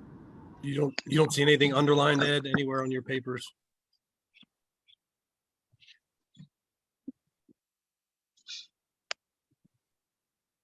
No, all the other pages are about the fence and the bushes and the dirt that was on the fence.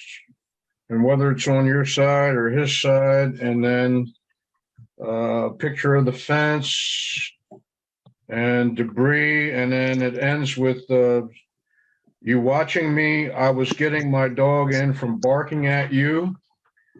I think that's where it should have been underlined. And then it says I had a conversation with you. Well, it says mouths, but I'm pretty sure it means months ago, about your dog barking all day and night.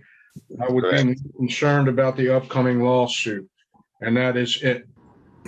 So, Mr. Amaro, you're stating that the part about him saying he's taking his dog in from barking at you is the part that you had underlined or had intended to underline? Yes, that's correct. But then as he read the text just now, I indicated to him before that I had the conversation with him months ago regarding the dog barking all day and all night. I indicated that clearly on the text. I mean, you can't see it. I apologize about the switching of the pages or whatever, but yeah, that also was what I was referring to as well. That's what I'm saying.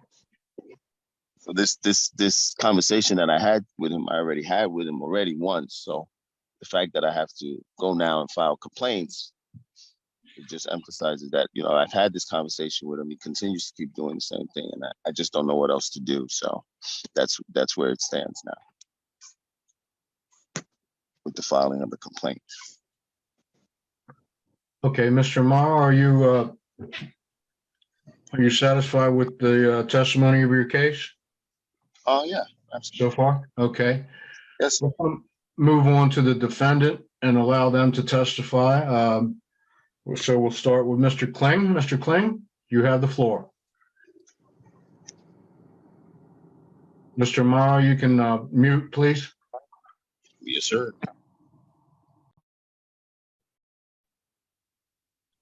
Hello. I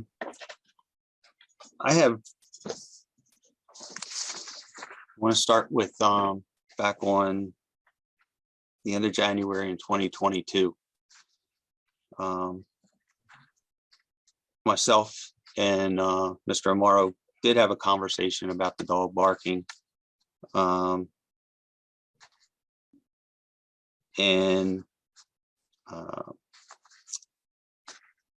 He had basically, at that point, threatened the dog and threatened to sue me. After that conversation, I did have Anne Arundel County Police come to the house and filed a claim of the threat because I took it personal to myself or my family as well as my dog.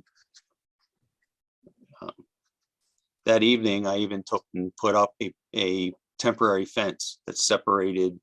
It was 4 feet away from the fence that divided our yard.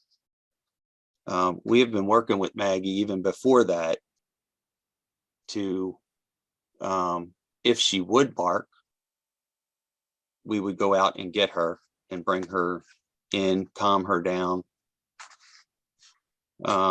Moving forward, in February, I had to put cameras up as a protective device for the dog. And at the same time, to protect our family. On the middle of February, around the 13th of February, it was in the evening. My son-in-law, daughter, and my wife was outside with the dogs prior to them leaving our home. The dogs were quiet, just going around, going to the bathroom. Val and his girlfriend had just got home. They were walking down. His girlfriend proceeded into the house. House alarm had went off. Val had stopped about halfway down the sidewalk and turned around and looked over, and Maggie started barking at him. So my wife, he went and got the dog and calmed her down from the barking. And I had walked out on the deck and I asked, well, what's up? Because there's no reason to be stopping if you're heading into your house to turn and stare at my dog. I can do whatever I want. It's my house. If I want to stop, I stop. If I want to sit there, I sit Valentino, there. You let can't him. tell me what to do in my house. but Mr. Mara, what's wrong with you? please stay muted until Okay. you'll have your chance That just sounds like you're monitoring what I do. Why are you worrying about what I'm Mr. doing Amaro, on my you'll have property? plenty of Mr. time. Morrow, Yes. you have plenty had of your time. time to speak, and he did not interrupt you. I expect you to give him the same courtesy. you'll have a chance to rebut. Let Mr. Kling finish his testimony. Go ahead, Mr. Kling. Absolutely, no problem. I apologize. Thank you. On the 15th of February, animal control arrived to our house in the morning. I was at work. They were able to speak with my wife. And it was reported that Maggie was outside in the yard, no food, no water, no protective conditions. And when animal control came to the house, Maggie's in the house laying down on the floor or on the couch, wherever she sleeps on the couch at night. And the findings based on the animal control report were unfounded by the animal control officer that reported, who was Officer DeSantos. And we have a document with Philip Hall that shows the findings of that in documents. I'm not seeing that in the file, Phil. All I'm seeing are the two affidavits and a couple articles. The folder labeled Kling submitted evidence, the second document, animal control visit document, is a copy of the incident report. I do have that incident report in our system as well. I can read it. It looks like Mr. Kling did receive the shorthand version. Would you guys like me to go through that? Yeah, I'm looking in the Kling submitted evidence, and all I'm seeing are the two citations and then two barking documents. That's it. It should be three folders, affidavits, and Nope, my bad. I'm there. Found it. No worries. Thank you. I apologize. No, it's okay.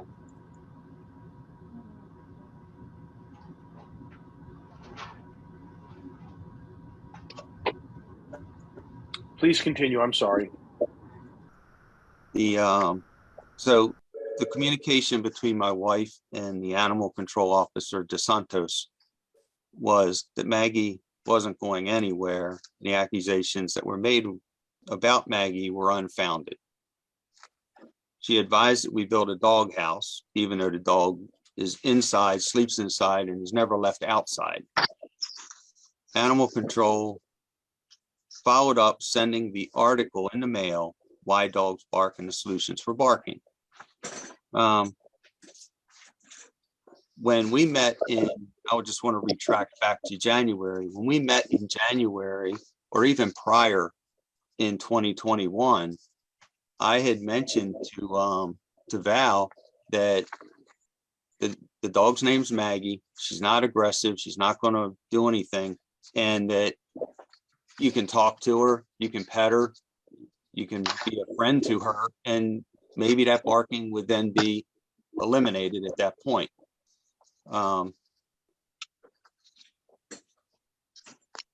So I'll move back forward into February, and we'll go back to the issue where you saw the text messages prior, and I have them in my folder as well. And I just want to note in that she was barking because of the debris from the tree stump he had ground prior. He was shoveling it and throwing it at the fence, and the tree stump remains are about 12 feet from the fence. So he's throwing it up through the air, on the fence, over the fence, creating noise at the fence, and the dog's reacting. I'm home recovering from COVID at that time. I came out, called Maggie over, And I have videos that show show me and Maggie standing in the yard. Maggie's not barking at that point, and we're watching him do this. And those videos took place on March 29th. And in the Are those videos in our folder somewhere? Are we supposed to be looking at them? yes, they are. I'm trying. They would be dated March. They'd be dated 29 March. And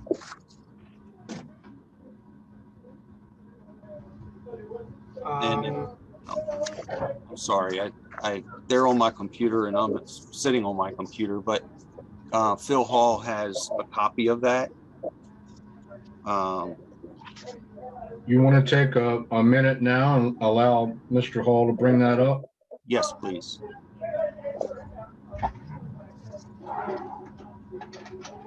I have the flash drives that was submitted, and it had the physical documentation. I don't recall any videos, but let me double check.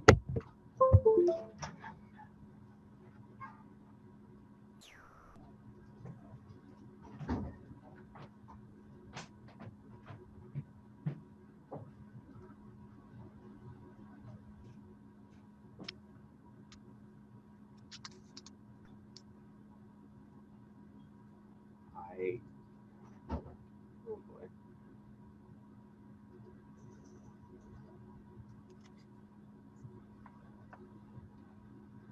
I'm sorry, I don't have a video file for this. Dated March 29th. I have PDF files. I have images.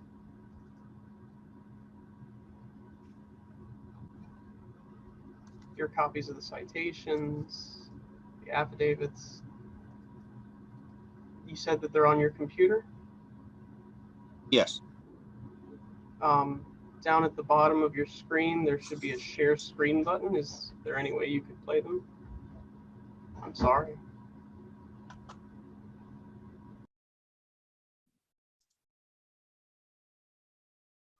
Okay, I got a share screen. If I can, I guess, get a little tutorial of this here. Yes, sir. If down at the bottom, there's a green share screen button, and then there'll be a checkbox to include audio. And then you just play the video on your computer and we will see it and hear it. So then I hit share on the other side. Yes, sir. And we can now see your screen. So if you just load the video, we'll have it. While you're sharing your audio, we won't be able to hear you, but we will be able to hear the video's audio. Okay. Oh, but I can still hear you.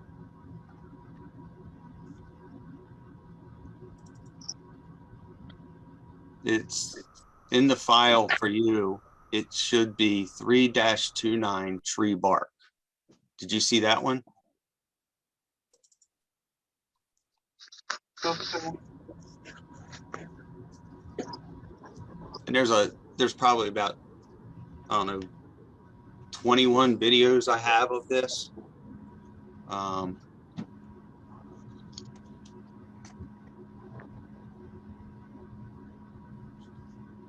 You can just double Could you click just it. pick one or two that you think best exemplify what you're trying to convey?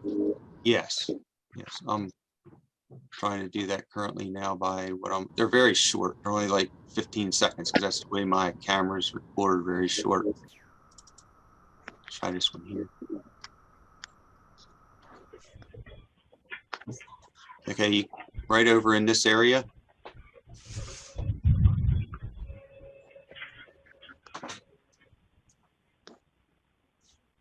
That I'm going over to see what's going on, but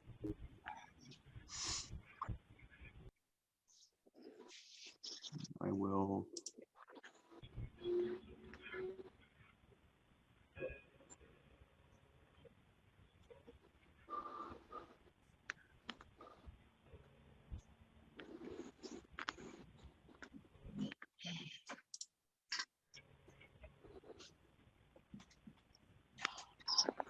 At this point, she's not even recognizing anything.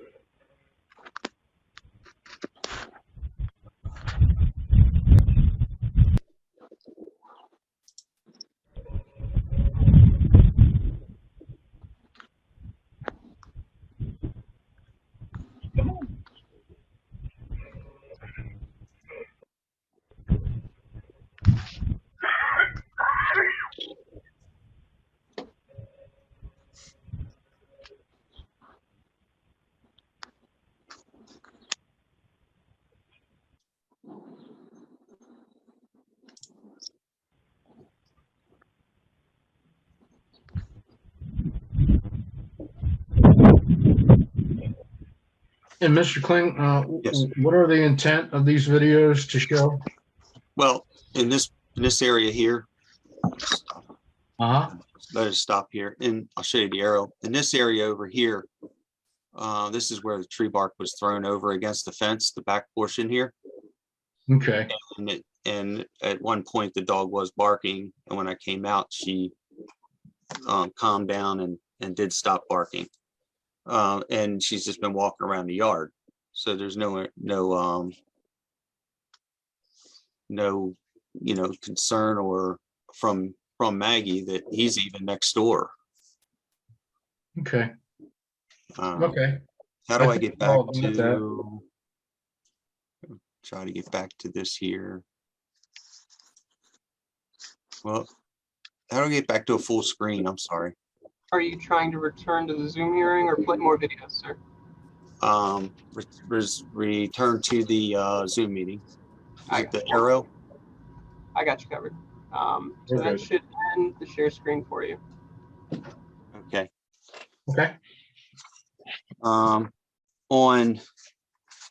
the 4th of June, I'll proceed ahead. Maggie was outside. It was in the evening around 8:30 to about 8:45, and she was at my neighbor's yard behind me, paying attention to a rabbit in the other yard, and had barked a couple times. So when she barked, we go out there, see what the activity is, make sure it's no nuisance there. And in the Phil, do you have videos from, let's say, 4 June? I have no video files at all. I put them on the flash drive that was in the envelope with the paperwork. Yes, sir. And I have all of the PDF files and images that were submitted, but for some reason I have no video files on that flash drive. Okay, I will step back here.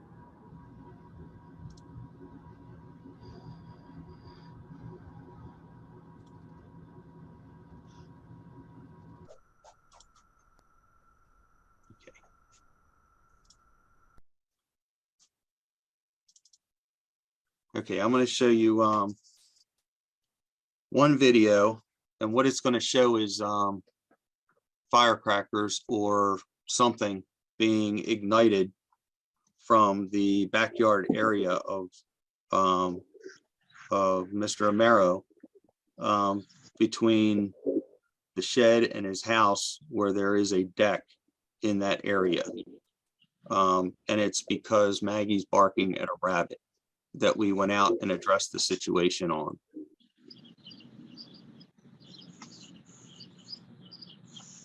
I will adjust the time so we're not wasting a lot of time here.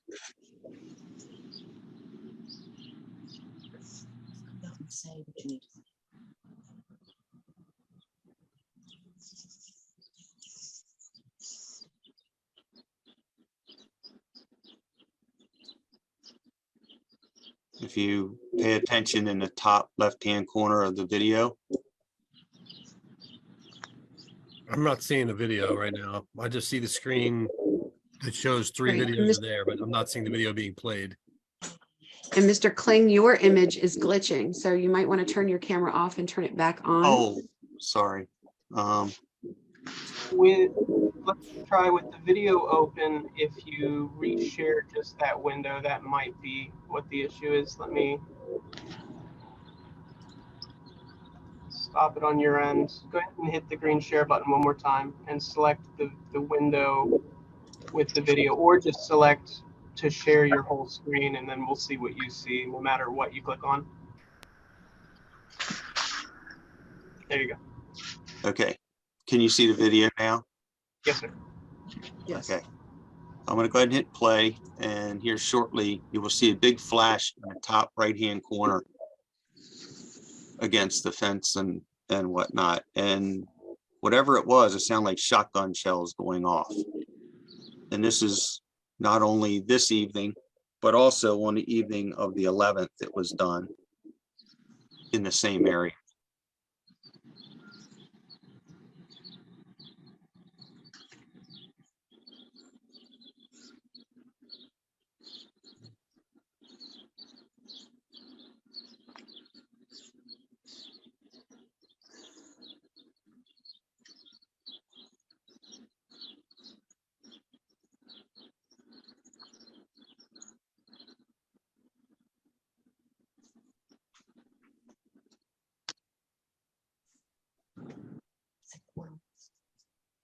I looked at these and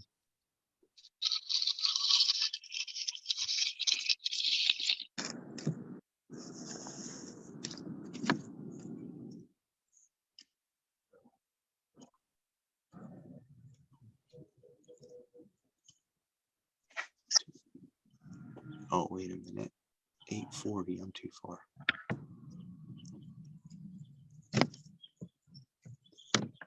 Get back here a little bit further. I read my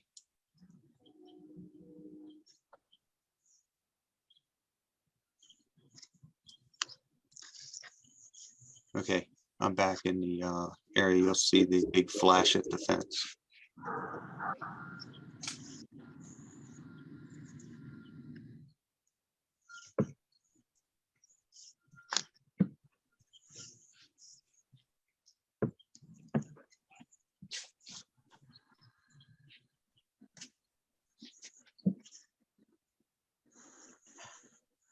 So there was at least 3 of them that went off that evening.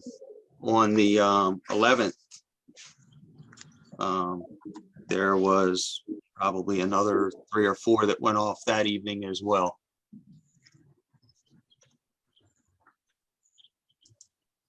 Okay.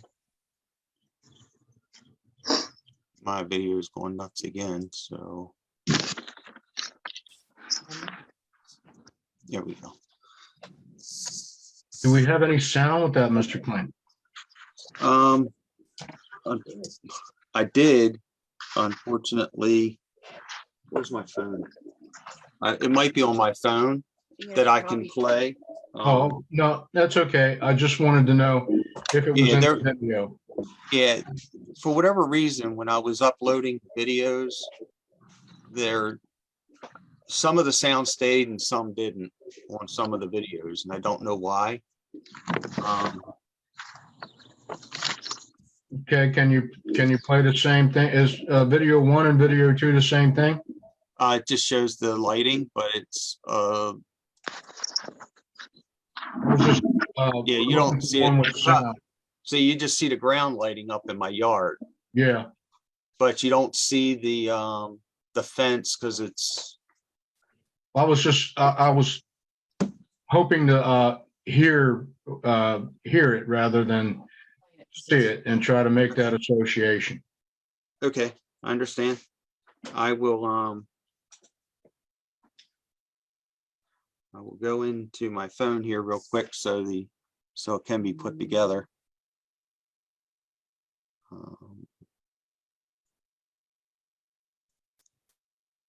See if we can.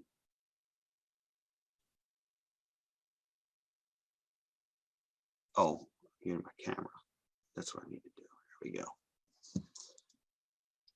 I'll have it here in a minute. I'm going right to my camera file where I have it downloaded. And we're looking for 6.4.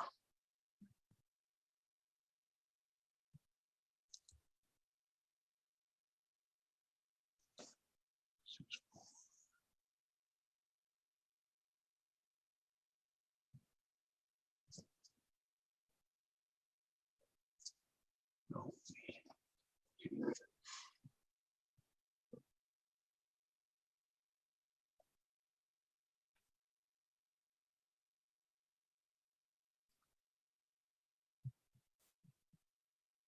okay. Okay, I have one here from 6/11. Okay, just for an example, that's Yep. all. Play this one here. I don't know.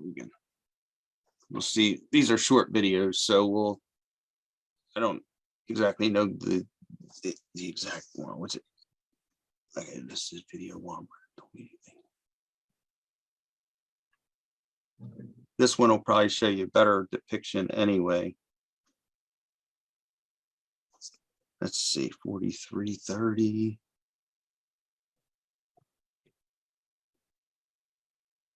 Let's try that one.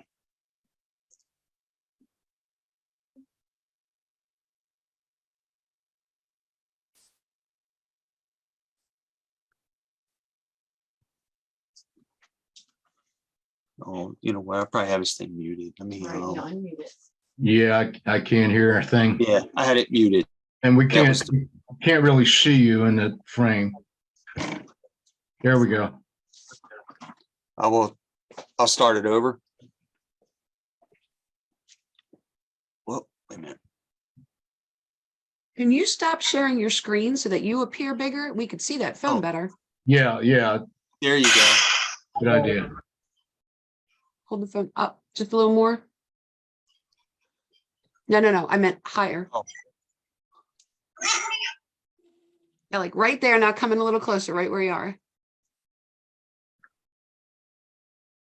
A little to your right. There you go. You have the sound on? I'm going to put it right back there. I'm going to play it again. Got the sound all the way up? Yes, I do. Okay.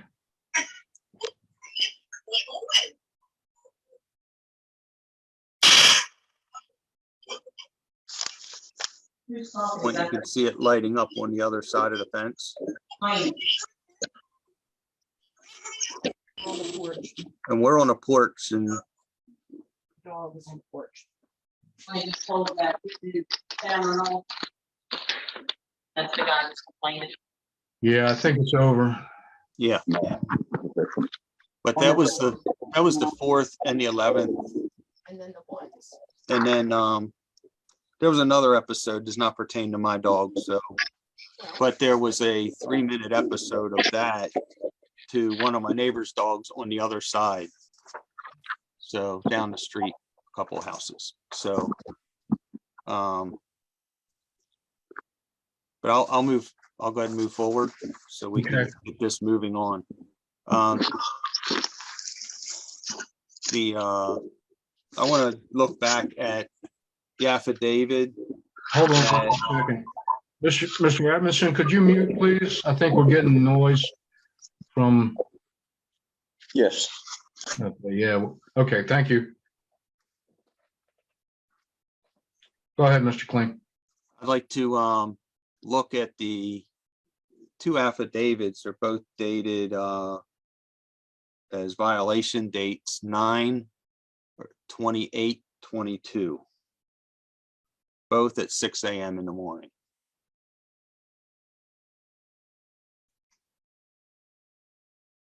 I would like to state, first of all, 6 a.m. in the morning, neither my wife or I are even up. We're still in bed sleeping. I get up around 7 o'clock for work, depending on where I have to travel to and those things. But generally, I'm up around 7 o'clock in the morning and take the dog out between that 7 and 8 o'clock hour, depending when I have to leave.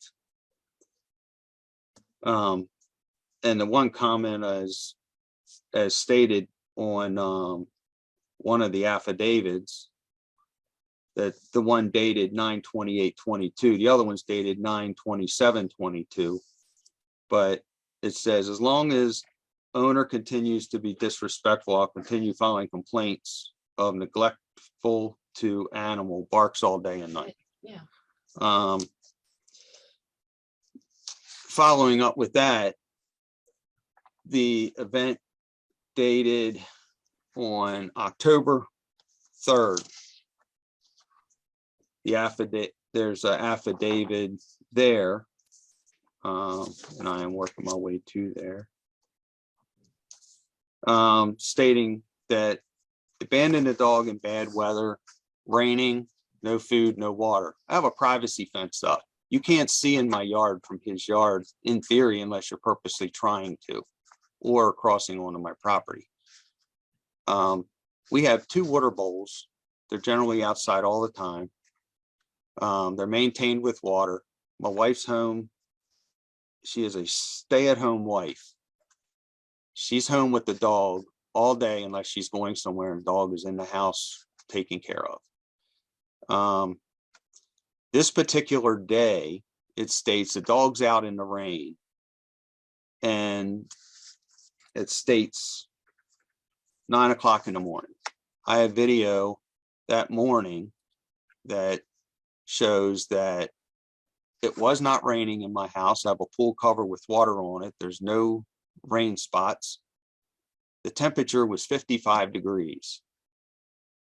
And the dog was out for 15 to 20 minutes and back in the house again. Again, monitored by my wife. She's home. On the 8th of November, Val had a roof put on his house. It was election day. I had taken a day off. And I have a video of a roof being put on his house. There's about 8 to 10 people over there working that my dog has never seen before. And my dog was out in the yard and not barking at him all day until the end of the day when they're cleaning up, and a gentleman crossed his property line into our front yard to get to the back of his pickup truck to throw something in the bed. And the dog barked, and I got her. I said, it's okay. Don't bark. Come on, let's go. Got her away from the fence and she was fine. I had the dog out for a walk that day. Walked up, one of the roofers was getting out of the truck, a young gentleman. And she goes over and sniffs him. He pets her and we go on our way. And I have a video that shows that roofing event where there's no barking and there's all these people on the roof banging and doing their thing. If you would like to see those.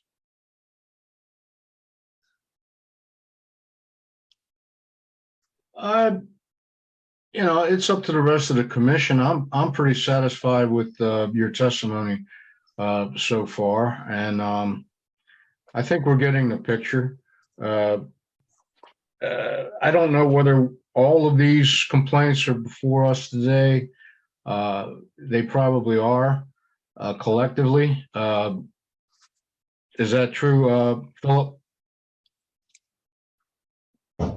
Yes, sir. There are 2 citations, one for animal disturbance and one for public nuisance. All other affidavits are filed as submitting documentation for those initial 2 citations. But just the 2 citations are before us today. So that's what we have to determine today. It's just the 2 citations, which are dated. Hold on a second.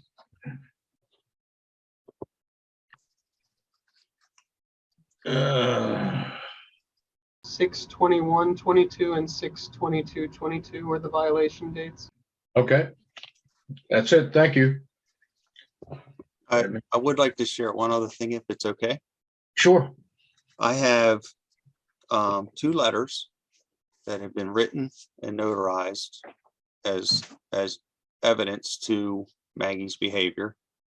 I also would like to share one. I have a yard that has basically 4 yards that are interconnected to mine. The 2 yards behind me are split. And one of my neighbors who lives next to me on the opposite side, he works shift work. I moved into my house about a 2-year window or less later. He moved in next door.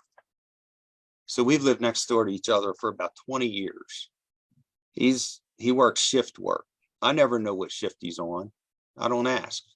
But he's never had an issue with Maggie, and Maggie's 6 years old. She's been here since a pup. We got her from the animal rescue down in Waldorf, Last Chance Rescue.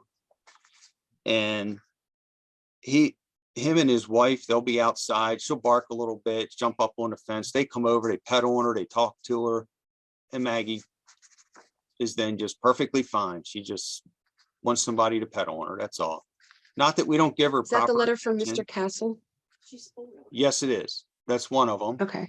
They're children, and the children next door to them would walk through our yard every morning, every school morning, to go to the school bus. And the kids look forward to coming through the yard and playing with Maggie from fence to fence, because we got gates in the back and gates in the front that they walk through.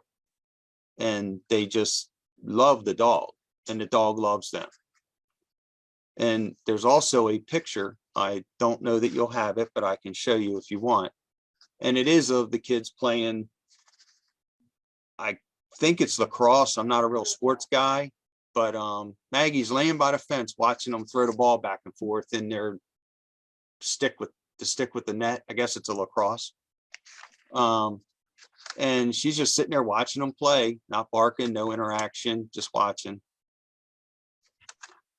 So I just wanted to share that, because my neighbor next door that does the shift work, you know, he told me if I ever had a problem, I'd come knock on your door.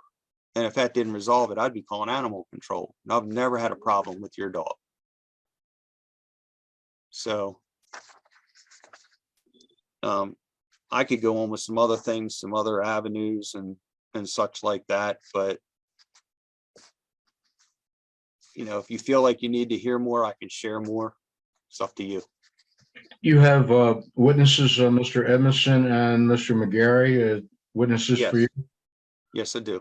Okay. Do you have any problem with them testifying now? No, I do not. Okay, then. I will mute. Sure. We'll call on Mr. Edmondson. Yes, sir. Okay. Can you hear me now? Yes, sir. Yes, sir. We can take your testimony. All right. My name is Mike Edmondson. I know some of you. I was with Anne Arundel County Police Department for 25 years. I was in special operations training the police dogs for 18 of those years. I've been training dogs professionally and for civilians for a lot longer than that. I currently hold a position with the state training their police dogs. On November 15th at about 1600 hours, Mr. Kling had contacted me to come and evaluate his dog because of these ongoing complaints. On arrival, I did notice that the Shepherd mix, Maggie, was standing at the door, wagging her tail and barking. Once I entered the front door, she was very friendly, very responsive. She stopped barking and went and laid down. As we all know, there's many reasons for a dog to bark. The dog could be calling out to other animals that are in the area. A territorial bark, emotional, excitement, food, anxiety, the list goes on and on. Obviously, if this dog has been stimulated to bark by possibly someone throwing dirt or tree bark up against the fence, the natural instinct of that dog will be to bark. I've evaluated many dogs for animal control to see if they were suitable for adoption or police release only. So I've seen and trained hundreds upon hundreds of dogs. There was no red flags at all when I was with Mr. Kling and his wife that evening that would have me present a negative image of, one, how they care for the dog, the health and well-being, the cleanliness of the house, the encouraging behaviors to be destructive or being very vocal and loud. The dog will do what dogs do. If it's stimulated, the dog is going to make that initial bark and it's going to end. again, even the yard, no feces laying around. There's no big urine smells. Everything appeared to be well with the dog and the home.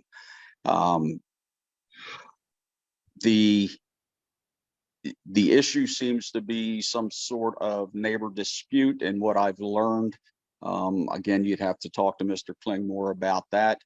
But as far as the dog and the owners, there is nothing that's outstanding that says that they're a problem. The dog's a problem. The dog is malnutritioned. It's not being taken care of. I do know that the shots are up to date. The dog has a healthy weight, very happy, pleasant, no outward signs of any abuses. And that's basically all I can tell you about that initial meeting. I've also driven by the house 2 other times throughout the day coming home from work or out on lunch. One was about lunchtime at noon. Another was probably about 4:30, 5 o'clock in the evening to see if the dog was outside barking. On both occasions, there was no noise at all coming from the house nor the yard. As far as I'm concerned, that's all I can testify to. Everything else would have to come from Mr. Kling. Okay. And where do you live in respect to Mr. Kling's house? I live in Glen Burnie, probably 7, 8, 10 miles, something of that nature. Okay. Thank you. Uh-huh. All right. There's nothing else. We can move to Mr. McGarry. Did you want to say something, Mr. Kling? Okay, we'll move to Mr. McGarry's testimony.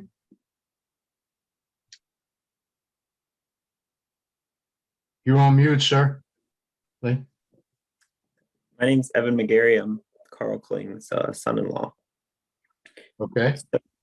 So, we go over their house probably 1 to 2 times a week and have for, I've been with their daughter for 8 years, so all of Maggie's life. And the Klings are really attentive to their dog, and she's an inside dog for the most part, but anytime Mr. Carl is out in the garage, she's out there with him, and doesn't really bark while she's out there. She can be out there for an hour in the summer the whole time and doesn't really bark. And if she barks, then Miss Glenda will go out and bring her in pretty much right away. And she's always watching the time, like, oh, it's getting like 8 o'clock, I'll go out with her if she's going outside, just on the off chance she does bark at someone walking by on the street or anything like that. We have our dogs there, and they're always outside with the dogs, and they're very well taken care of. Maggie is pretty much the child of the house, and yeah. I've never seen anything about her barking nonstop. If we're inside talking and Maggie's outside, the second there's a bark, they're getting up to go get her and bring her inside. Yeah. So, what to say? All right.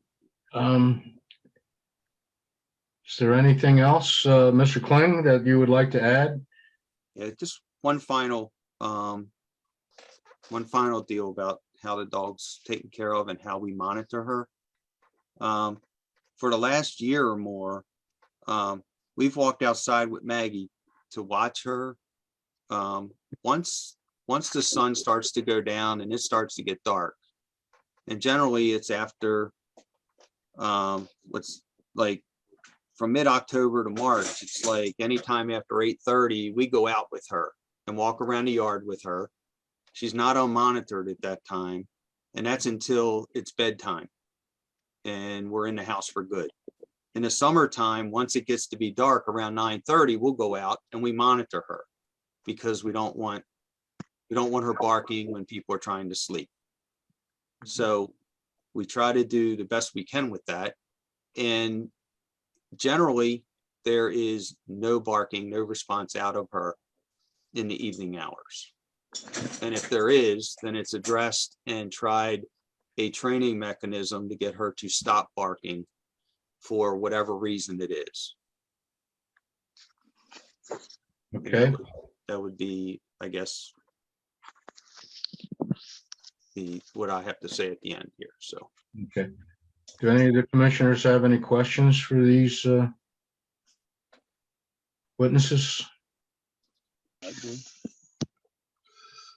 Am I allowed to speak now? Hearing none. Mr. Amaro, do you have anything you'd like to add before we close for deliberations? Okay, can you hear me? Yes. Oh, okay, good. Well, I mean, just a few intricate details that Mr. Clayton seems to fail to speak about. He speaks about all these other things. The concern about what I'm doing on my property, as I interrupted before, which I apologize about. I mean, that's none of his concern. What I do on my property, whether I park my car, stop, I'm entitled to do that, number one. Number two, this thing about what he said to me about, pet the dog. Prior to having a 6-foot privacy fence all around my house, we had the barbed wire or iron fences that were like 3 feet, 4 feet. I think they were about 3.5 feet tall. The reason why we got the fence, the 6 foot, because when I initially moved there back in June, the dog was either digging underneath there or trying to jump over the fence. And as Mr. Kling stated that he had to put a barrier even further back because the dog would bark, the dog would, whether I came home or somebody of my family, friends came home, it was always a thing where the dog was attempting to jump. I did have a nice conversation. I tried to have a nice conversation with him about this because I watched this for 6 months from June to, I think I approached him in January to talk to him about it. Whatever was going on as far as, as far as the petting and what he explained to me about, previous owners petting, that's not in my, that wasn't in my closure information when I purchased the house. It's not my obligation, and I explained that to him. It's not my obligation to nurture your dog. That's your business. Most of the time, I'm either going to work or I'm coming home. I'm tired.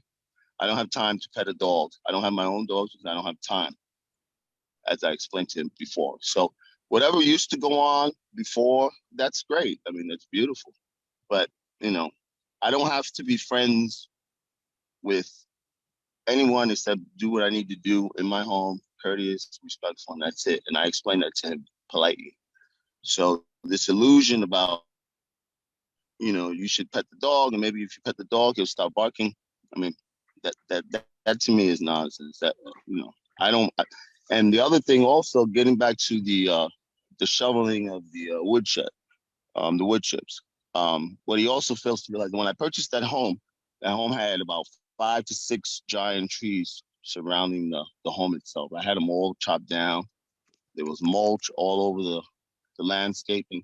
So a lot of all that mulch had to be spreaded. And all these pictures and these cameras, he's looking at my property, watching what I'm doing, which to me just seems it seems weird. It seems very strange why you're concerned about what I'm doing on my property. So of course, when you're spreading wood chips, they're gonna go all over the property. And I had a huge tree in that section where he's watching me work on my property. It was a huge tree that was shredded, and there was wood chips all over the place. So I had to, sprinkle them all over my property.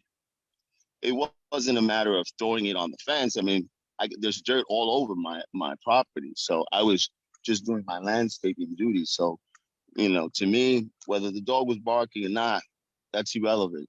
I was working on my home and my property, minding my own business. So, those two things, they concern me a bit when he says these things and then the thing with the fireworks, my neighbor from over the other side and I had purchased some fireworks because it's getting close to 4th of July, and Glen Burnie usually sells fireworks. But again, that's on my property. What I'm doing on my property, it's not. If he has a problem with fireworks, on the 4th of July or that sort of the season of the month, then you call the police then, I guess. But they're illegal in Maryland, especially firecrackers, especially when you get to that season. So, I mean, what I do on my property shouldn't be any concern about with him. And if you look on the text message, they also say, he's watching me. Like, why are you watching me on my property, what I'm doing? Whether I have a cookout, I'm throwing firecrackers, I'm celebrating the new year, whatever I'm doing, that's my property. I can do what I want. This is not about what I'm doing on my property. This is about the disturbance of the dog. That's it. And as I try to explain to him, after being there, I moved in June of 21. I try to have a nice conversation with just like his neighbor that moved in next to him.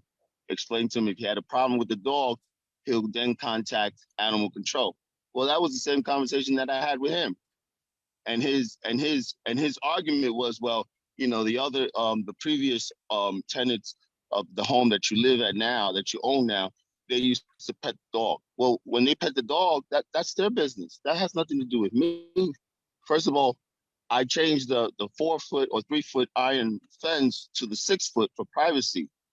And number two, that's not my responsibility. So, I mean, that's just not a sufficient answer to me that because I'm not nurturing his dog, that's why the dog is barking. The dog is barking, the dog is barking. But it's a nuisance when it becomes all day, every day. It's a nuisance when it becomes me coming in and out of my home. Whether I come in and out of my home one time or a million times, that's my business. I can do that. Okay. Nobody has the right to monitor me to tell me when I can come into my home, or if I want to have a picnic in front of my house, or I want to drink Mr. tea on my Morrow? patio. Mr. Morrow? So that's basically all I have to say about that. Yeah, we were That's my getting, biggest concern.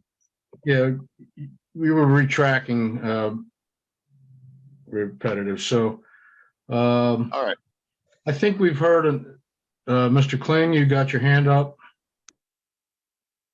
I just want to remind everybody, we don't want to let this go down into an argument between two people. I mean, we've heard testimony, and it needs to be relevant to the issue at hand, which is the disturbance on the given day of the citations.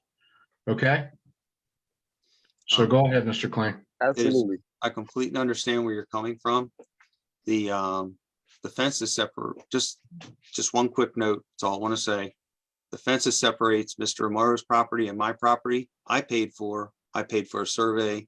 I put the property 1 3/4 inches on my side of that property line, all the way down. I put a string all the way down the property line and installed it in that fashion. So that's all I want to say. He had nothing to do with that fence other than me discussing the approval of putting it in and being on his property, and he did not want that. Okay. So, and if I may, I'm not disputing any of that. You're talking about dirt.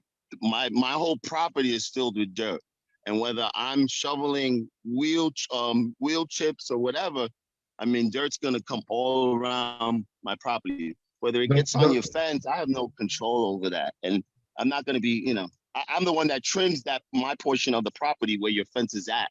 So it's not a matter of it's not an issue. Yeah, guys, Right. settle down here. The fence and the wood chips and the dirt and all that, that's not an issue here before us. Right. What's an issue before us is the barking and whether it promoted the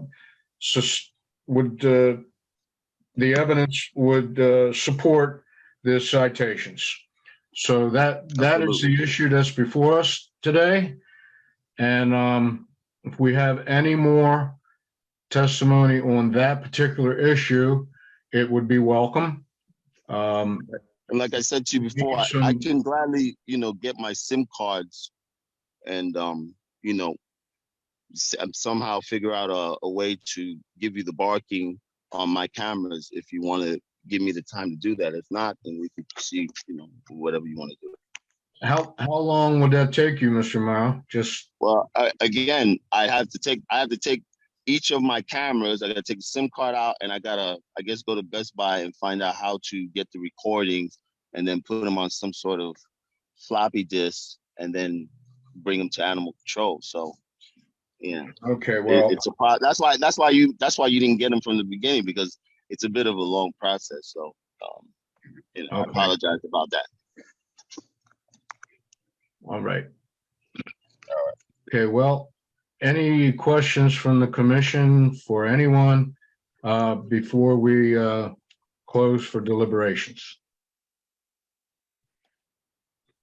Hearing none, Mr. Hall, I suppose we will close for deliberations at this time. And guess we can start. We don't need to start with Mr. Hammer on this one. It doesn't involve animal abuse or anything right now. Boom, boom, boom. We'll go around and okay, we'll start with Tom. Okay. As I'm hearing all this, what I'm hearing is there is some admission that there's some barking going on, or there was some barking going on at some point in this 2-year-long saga that we just heard. There was definitely some barking. There was admitted barking. It seemed to bother Mr. Amaro. He's brought these charges here, but he's not provided any direct evidence other than the citations themselves. So, it sounds like, I'm kind of torn here. I feel like Mr. Amaro is correct. He shouldn't have to, if he's setting fireworks off on his side to bother the dog next door. It seemed as if the barking was occurring beforehand, and if that was the intention, I don't agree with that being something he should be doing. But at the same time, if he's doing fireworks on his side of the property line, again, I don't think that he needs to interact with that animal anyway. That's his purview. But again, I think to me, it comes down to no direct evidence. I didn't hear one real bark of any dog. I heard one firecracker in one video we heard. Again, if he had to shovel stuff and throw stuff against the fence because he had worked it on his side of the property and the dog was barking because of that, I think that's an understandable time for a dog to be barking. I wouldn't want to cite, I wouldn't want to uphold a citation in that case. I think without more evidence from Mr. Amaro, just, showing the duration and all the other evidence we hear is that the animal is not out, left alone for that amount of time or whatever. So I'd be hard to, to uphold at this point. That's kind of where I'm at. Thank you, Tom. Lieutenant Tillman? I agree. There's been no evidence to support, even preponderance of the evidence, much less a reasonable doubt that the crime has occurred. So there's no evidence to support the complaint. Thank you. Jennifer?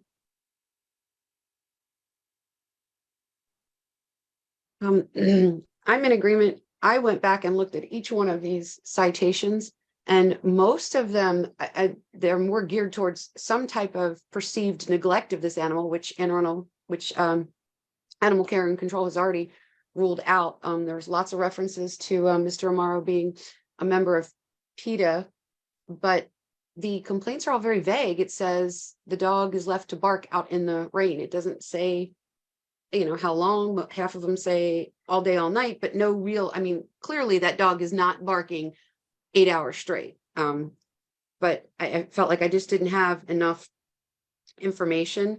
I thought it was actually interesting that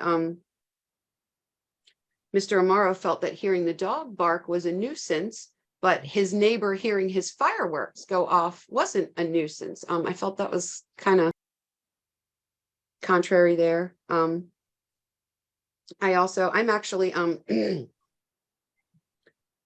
familiar with Mr. Edmondson's work with the police department with canines. So, he came in and assessed this animal and didn't feel like the animal was had any type of issues. So I guess I'm having a hard time actually figuring out what the actual complaint is, simply because there just wasn't enough specifics. And again, there wasn't any evidence, so I'm inclined to dismiss him too. Thank you, Jennifer. Dr. Hammer? Yeah, I'm in agreement with everybody. I've the only two pieces of evidence that support the affidavits are the first two, or support the citations are the first two affidavits. that occurred on June 21 and June 22. And in both those affidavits, Mr. Amaro alludes to the fact the dog was barking all day and all night, capitalized and emphasized. And I've seen no evidence to that at all presented by Mr. Amaro whatsoever. In addition to, as Jennifer pointed out, that these dogs are apparently, in Mr. Amaro's opinion, being poorly cared for. So even with the two affidavits that are submitted to support the citations, don't even back up the citations in terms of, you know, us being able to find any credible evidence to uphold them. So like everyone else, because of those reasons, I'm inclined to dismiss the citations as well.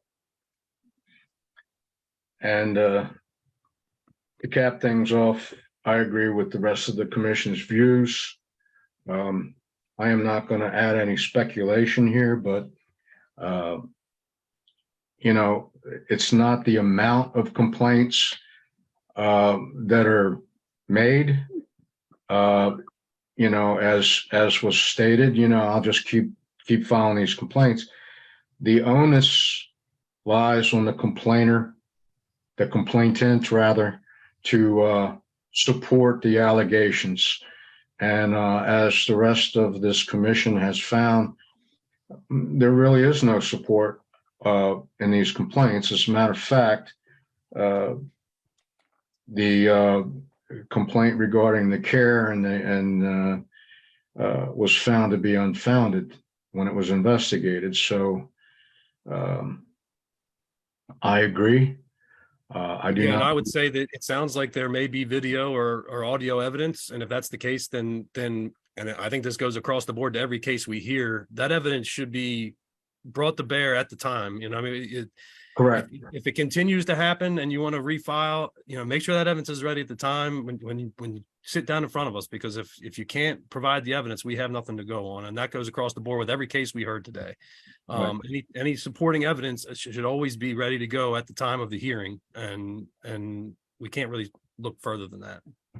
And that's correct. It shouldn't be, if you have cameras and you know, stuff on your phone or whatever, it shouldn't take having to go somewhere and have it taken out and all.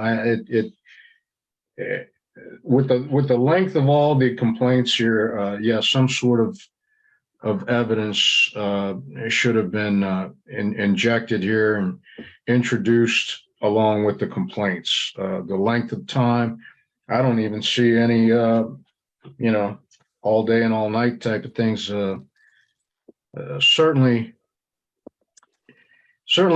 if that is founded in the future, you know, we'll deal with that. But right now we're dealing with these two citations. And from what I'm hearing from the rest of the commission, sounds to me like we are going to suspend those two citations. So do I hear a motion? I make a motion, we dismiss the two citations ending in 11-11-63 and 11-11-64. Second. A second. All in favor? Okay. If I'm not mistaken, Mr. Hall, that completes the docket for today. Yes, sir. Just the minutes and the adjournment. Okay, and then if everybody has a chance to just peruse over the December 5th minutes, make sure that they are all accurate and correct to your satisfaction and your recollection. We'll take a motion on accepting the minutes from 12/5. I make a motion, we accept the minutes on 12/5 as presented. I'll second. Okay. All in favor? All right. And with that, there's Happy New Year, everybody. Happy New Year. Happy New Year. Ho, ho, ho. Yeah. 23. Go. Anything further to discuss, Mr. Hall? No, sir. Just the adjournment. Okay, then I need a motion to adjourn so we can get on with our day. So moved. Okay, I've said Lieutenant Tillman needs to bring a motion to bear here. Motion to quit. I'm sorry, Motion adjourn. to adjourn. Second, all in favor? Have a nice month, All guys. right, guys, Guys, have have a a good great day. month. Thank you Take care. all for your Bye-bye. participation today. Thank you all. I know today was a long day. No Hey, problem. it happens. Thank you. Bye-bye. Bye now. Bye. Thank you all.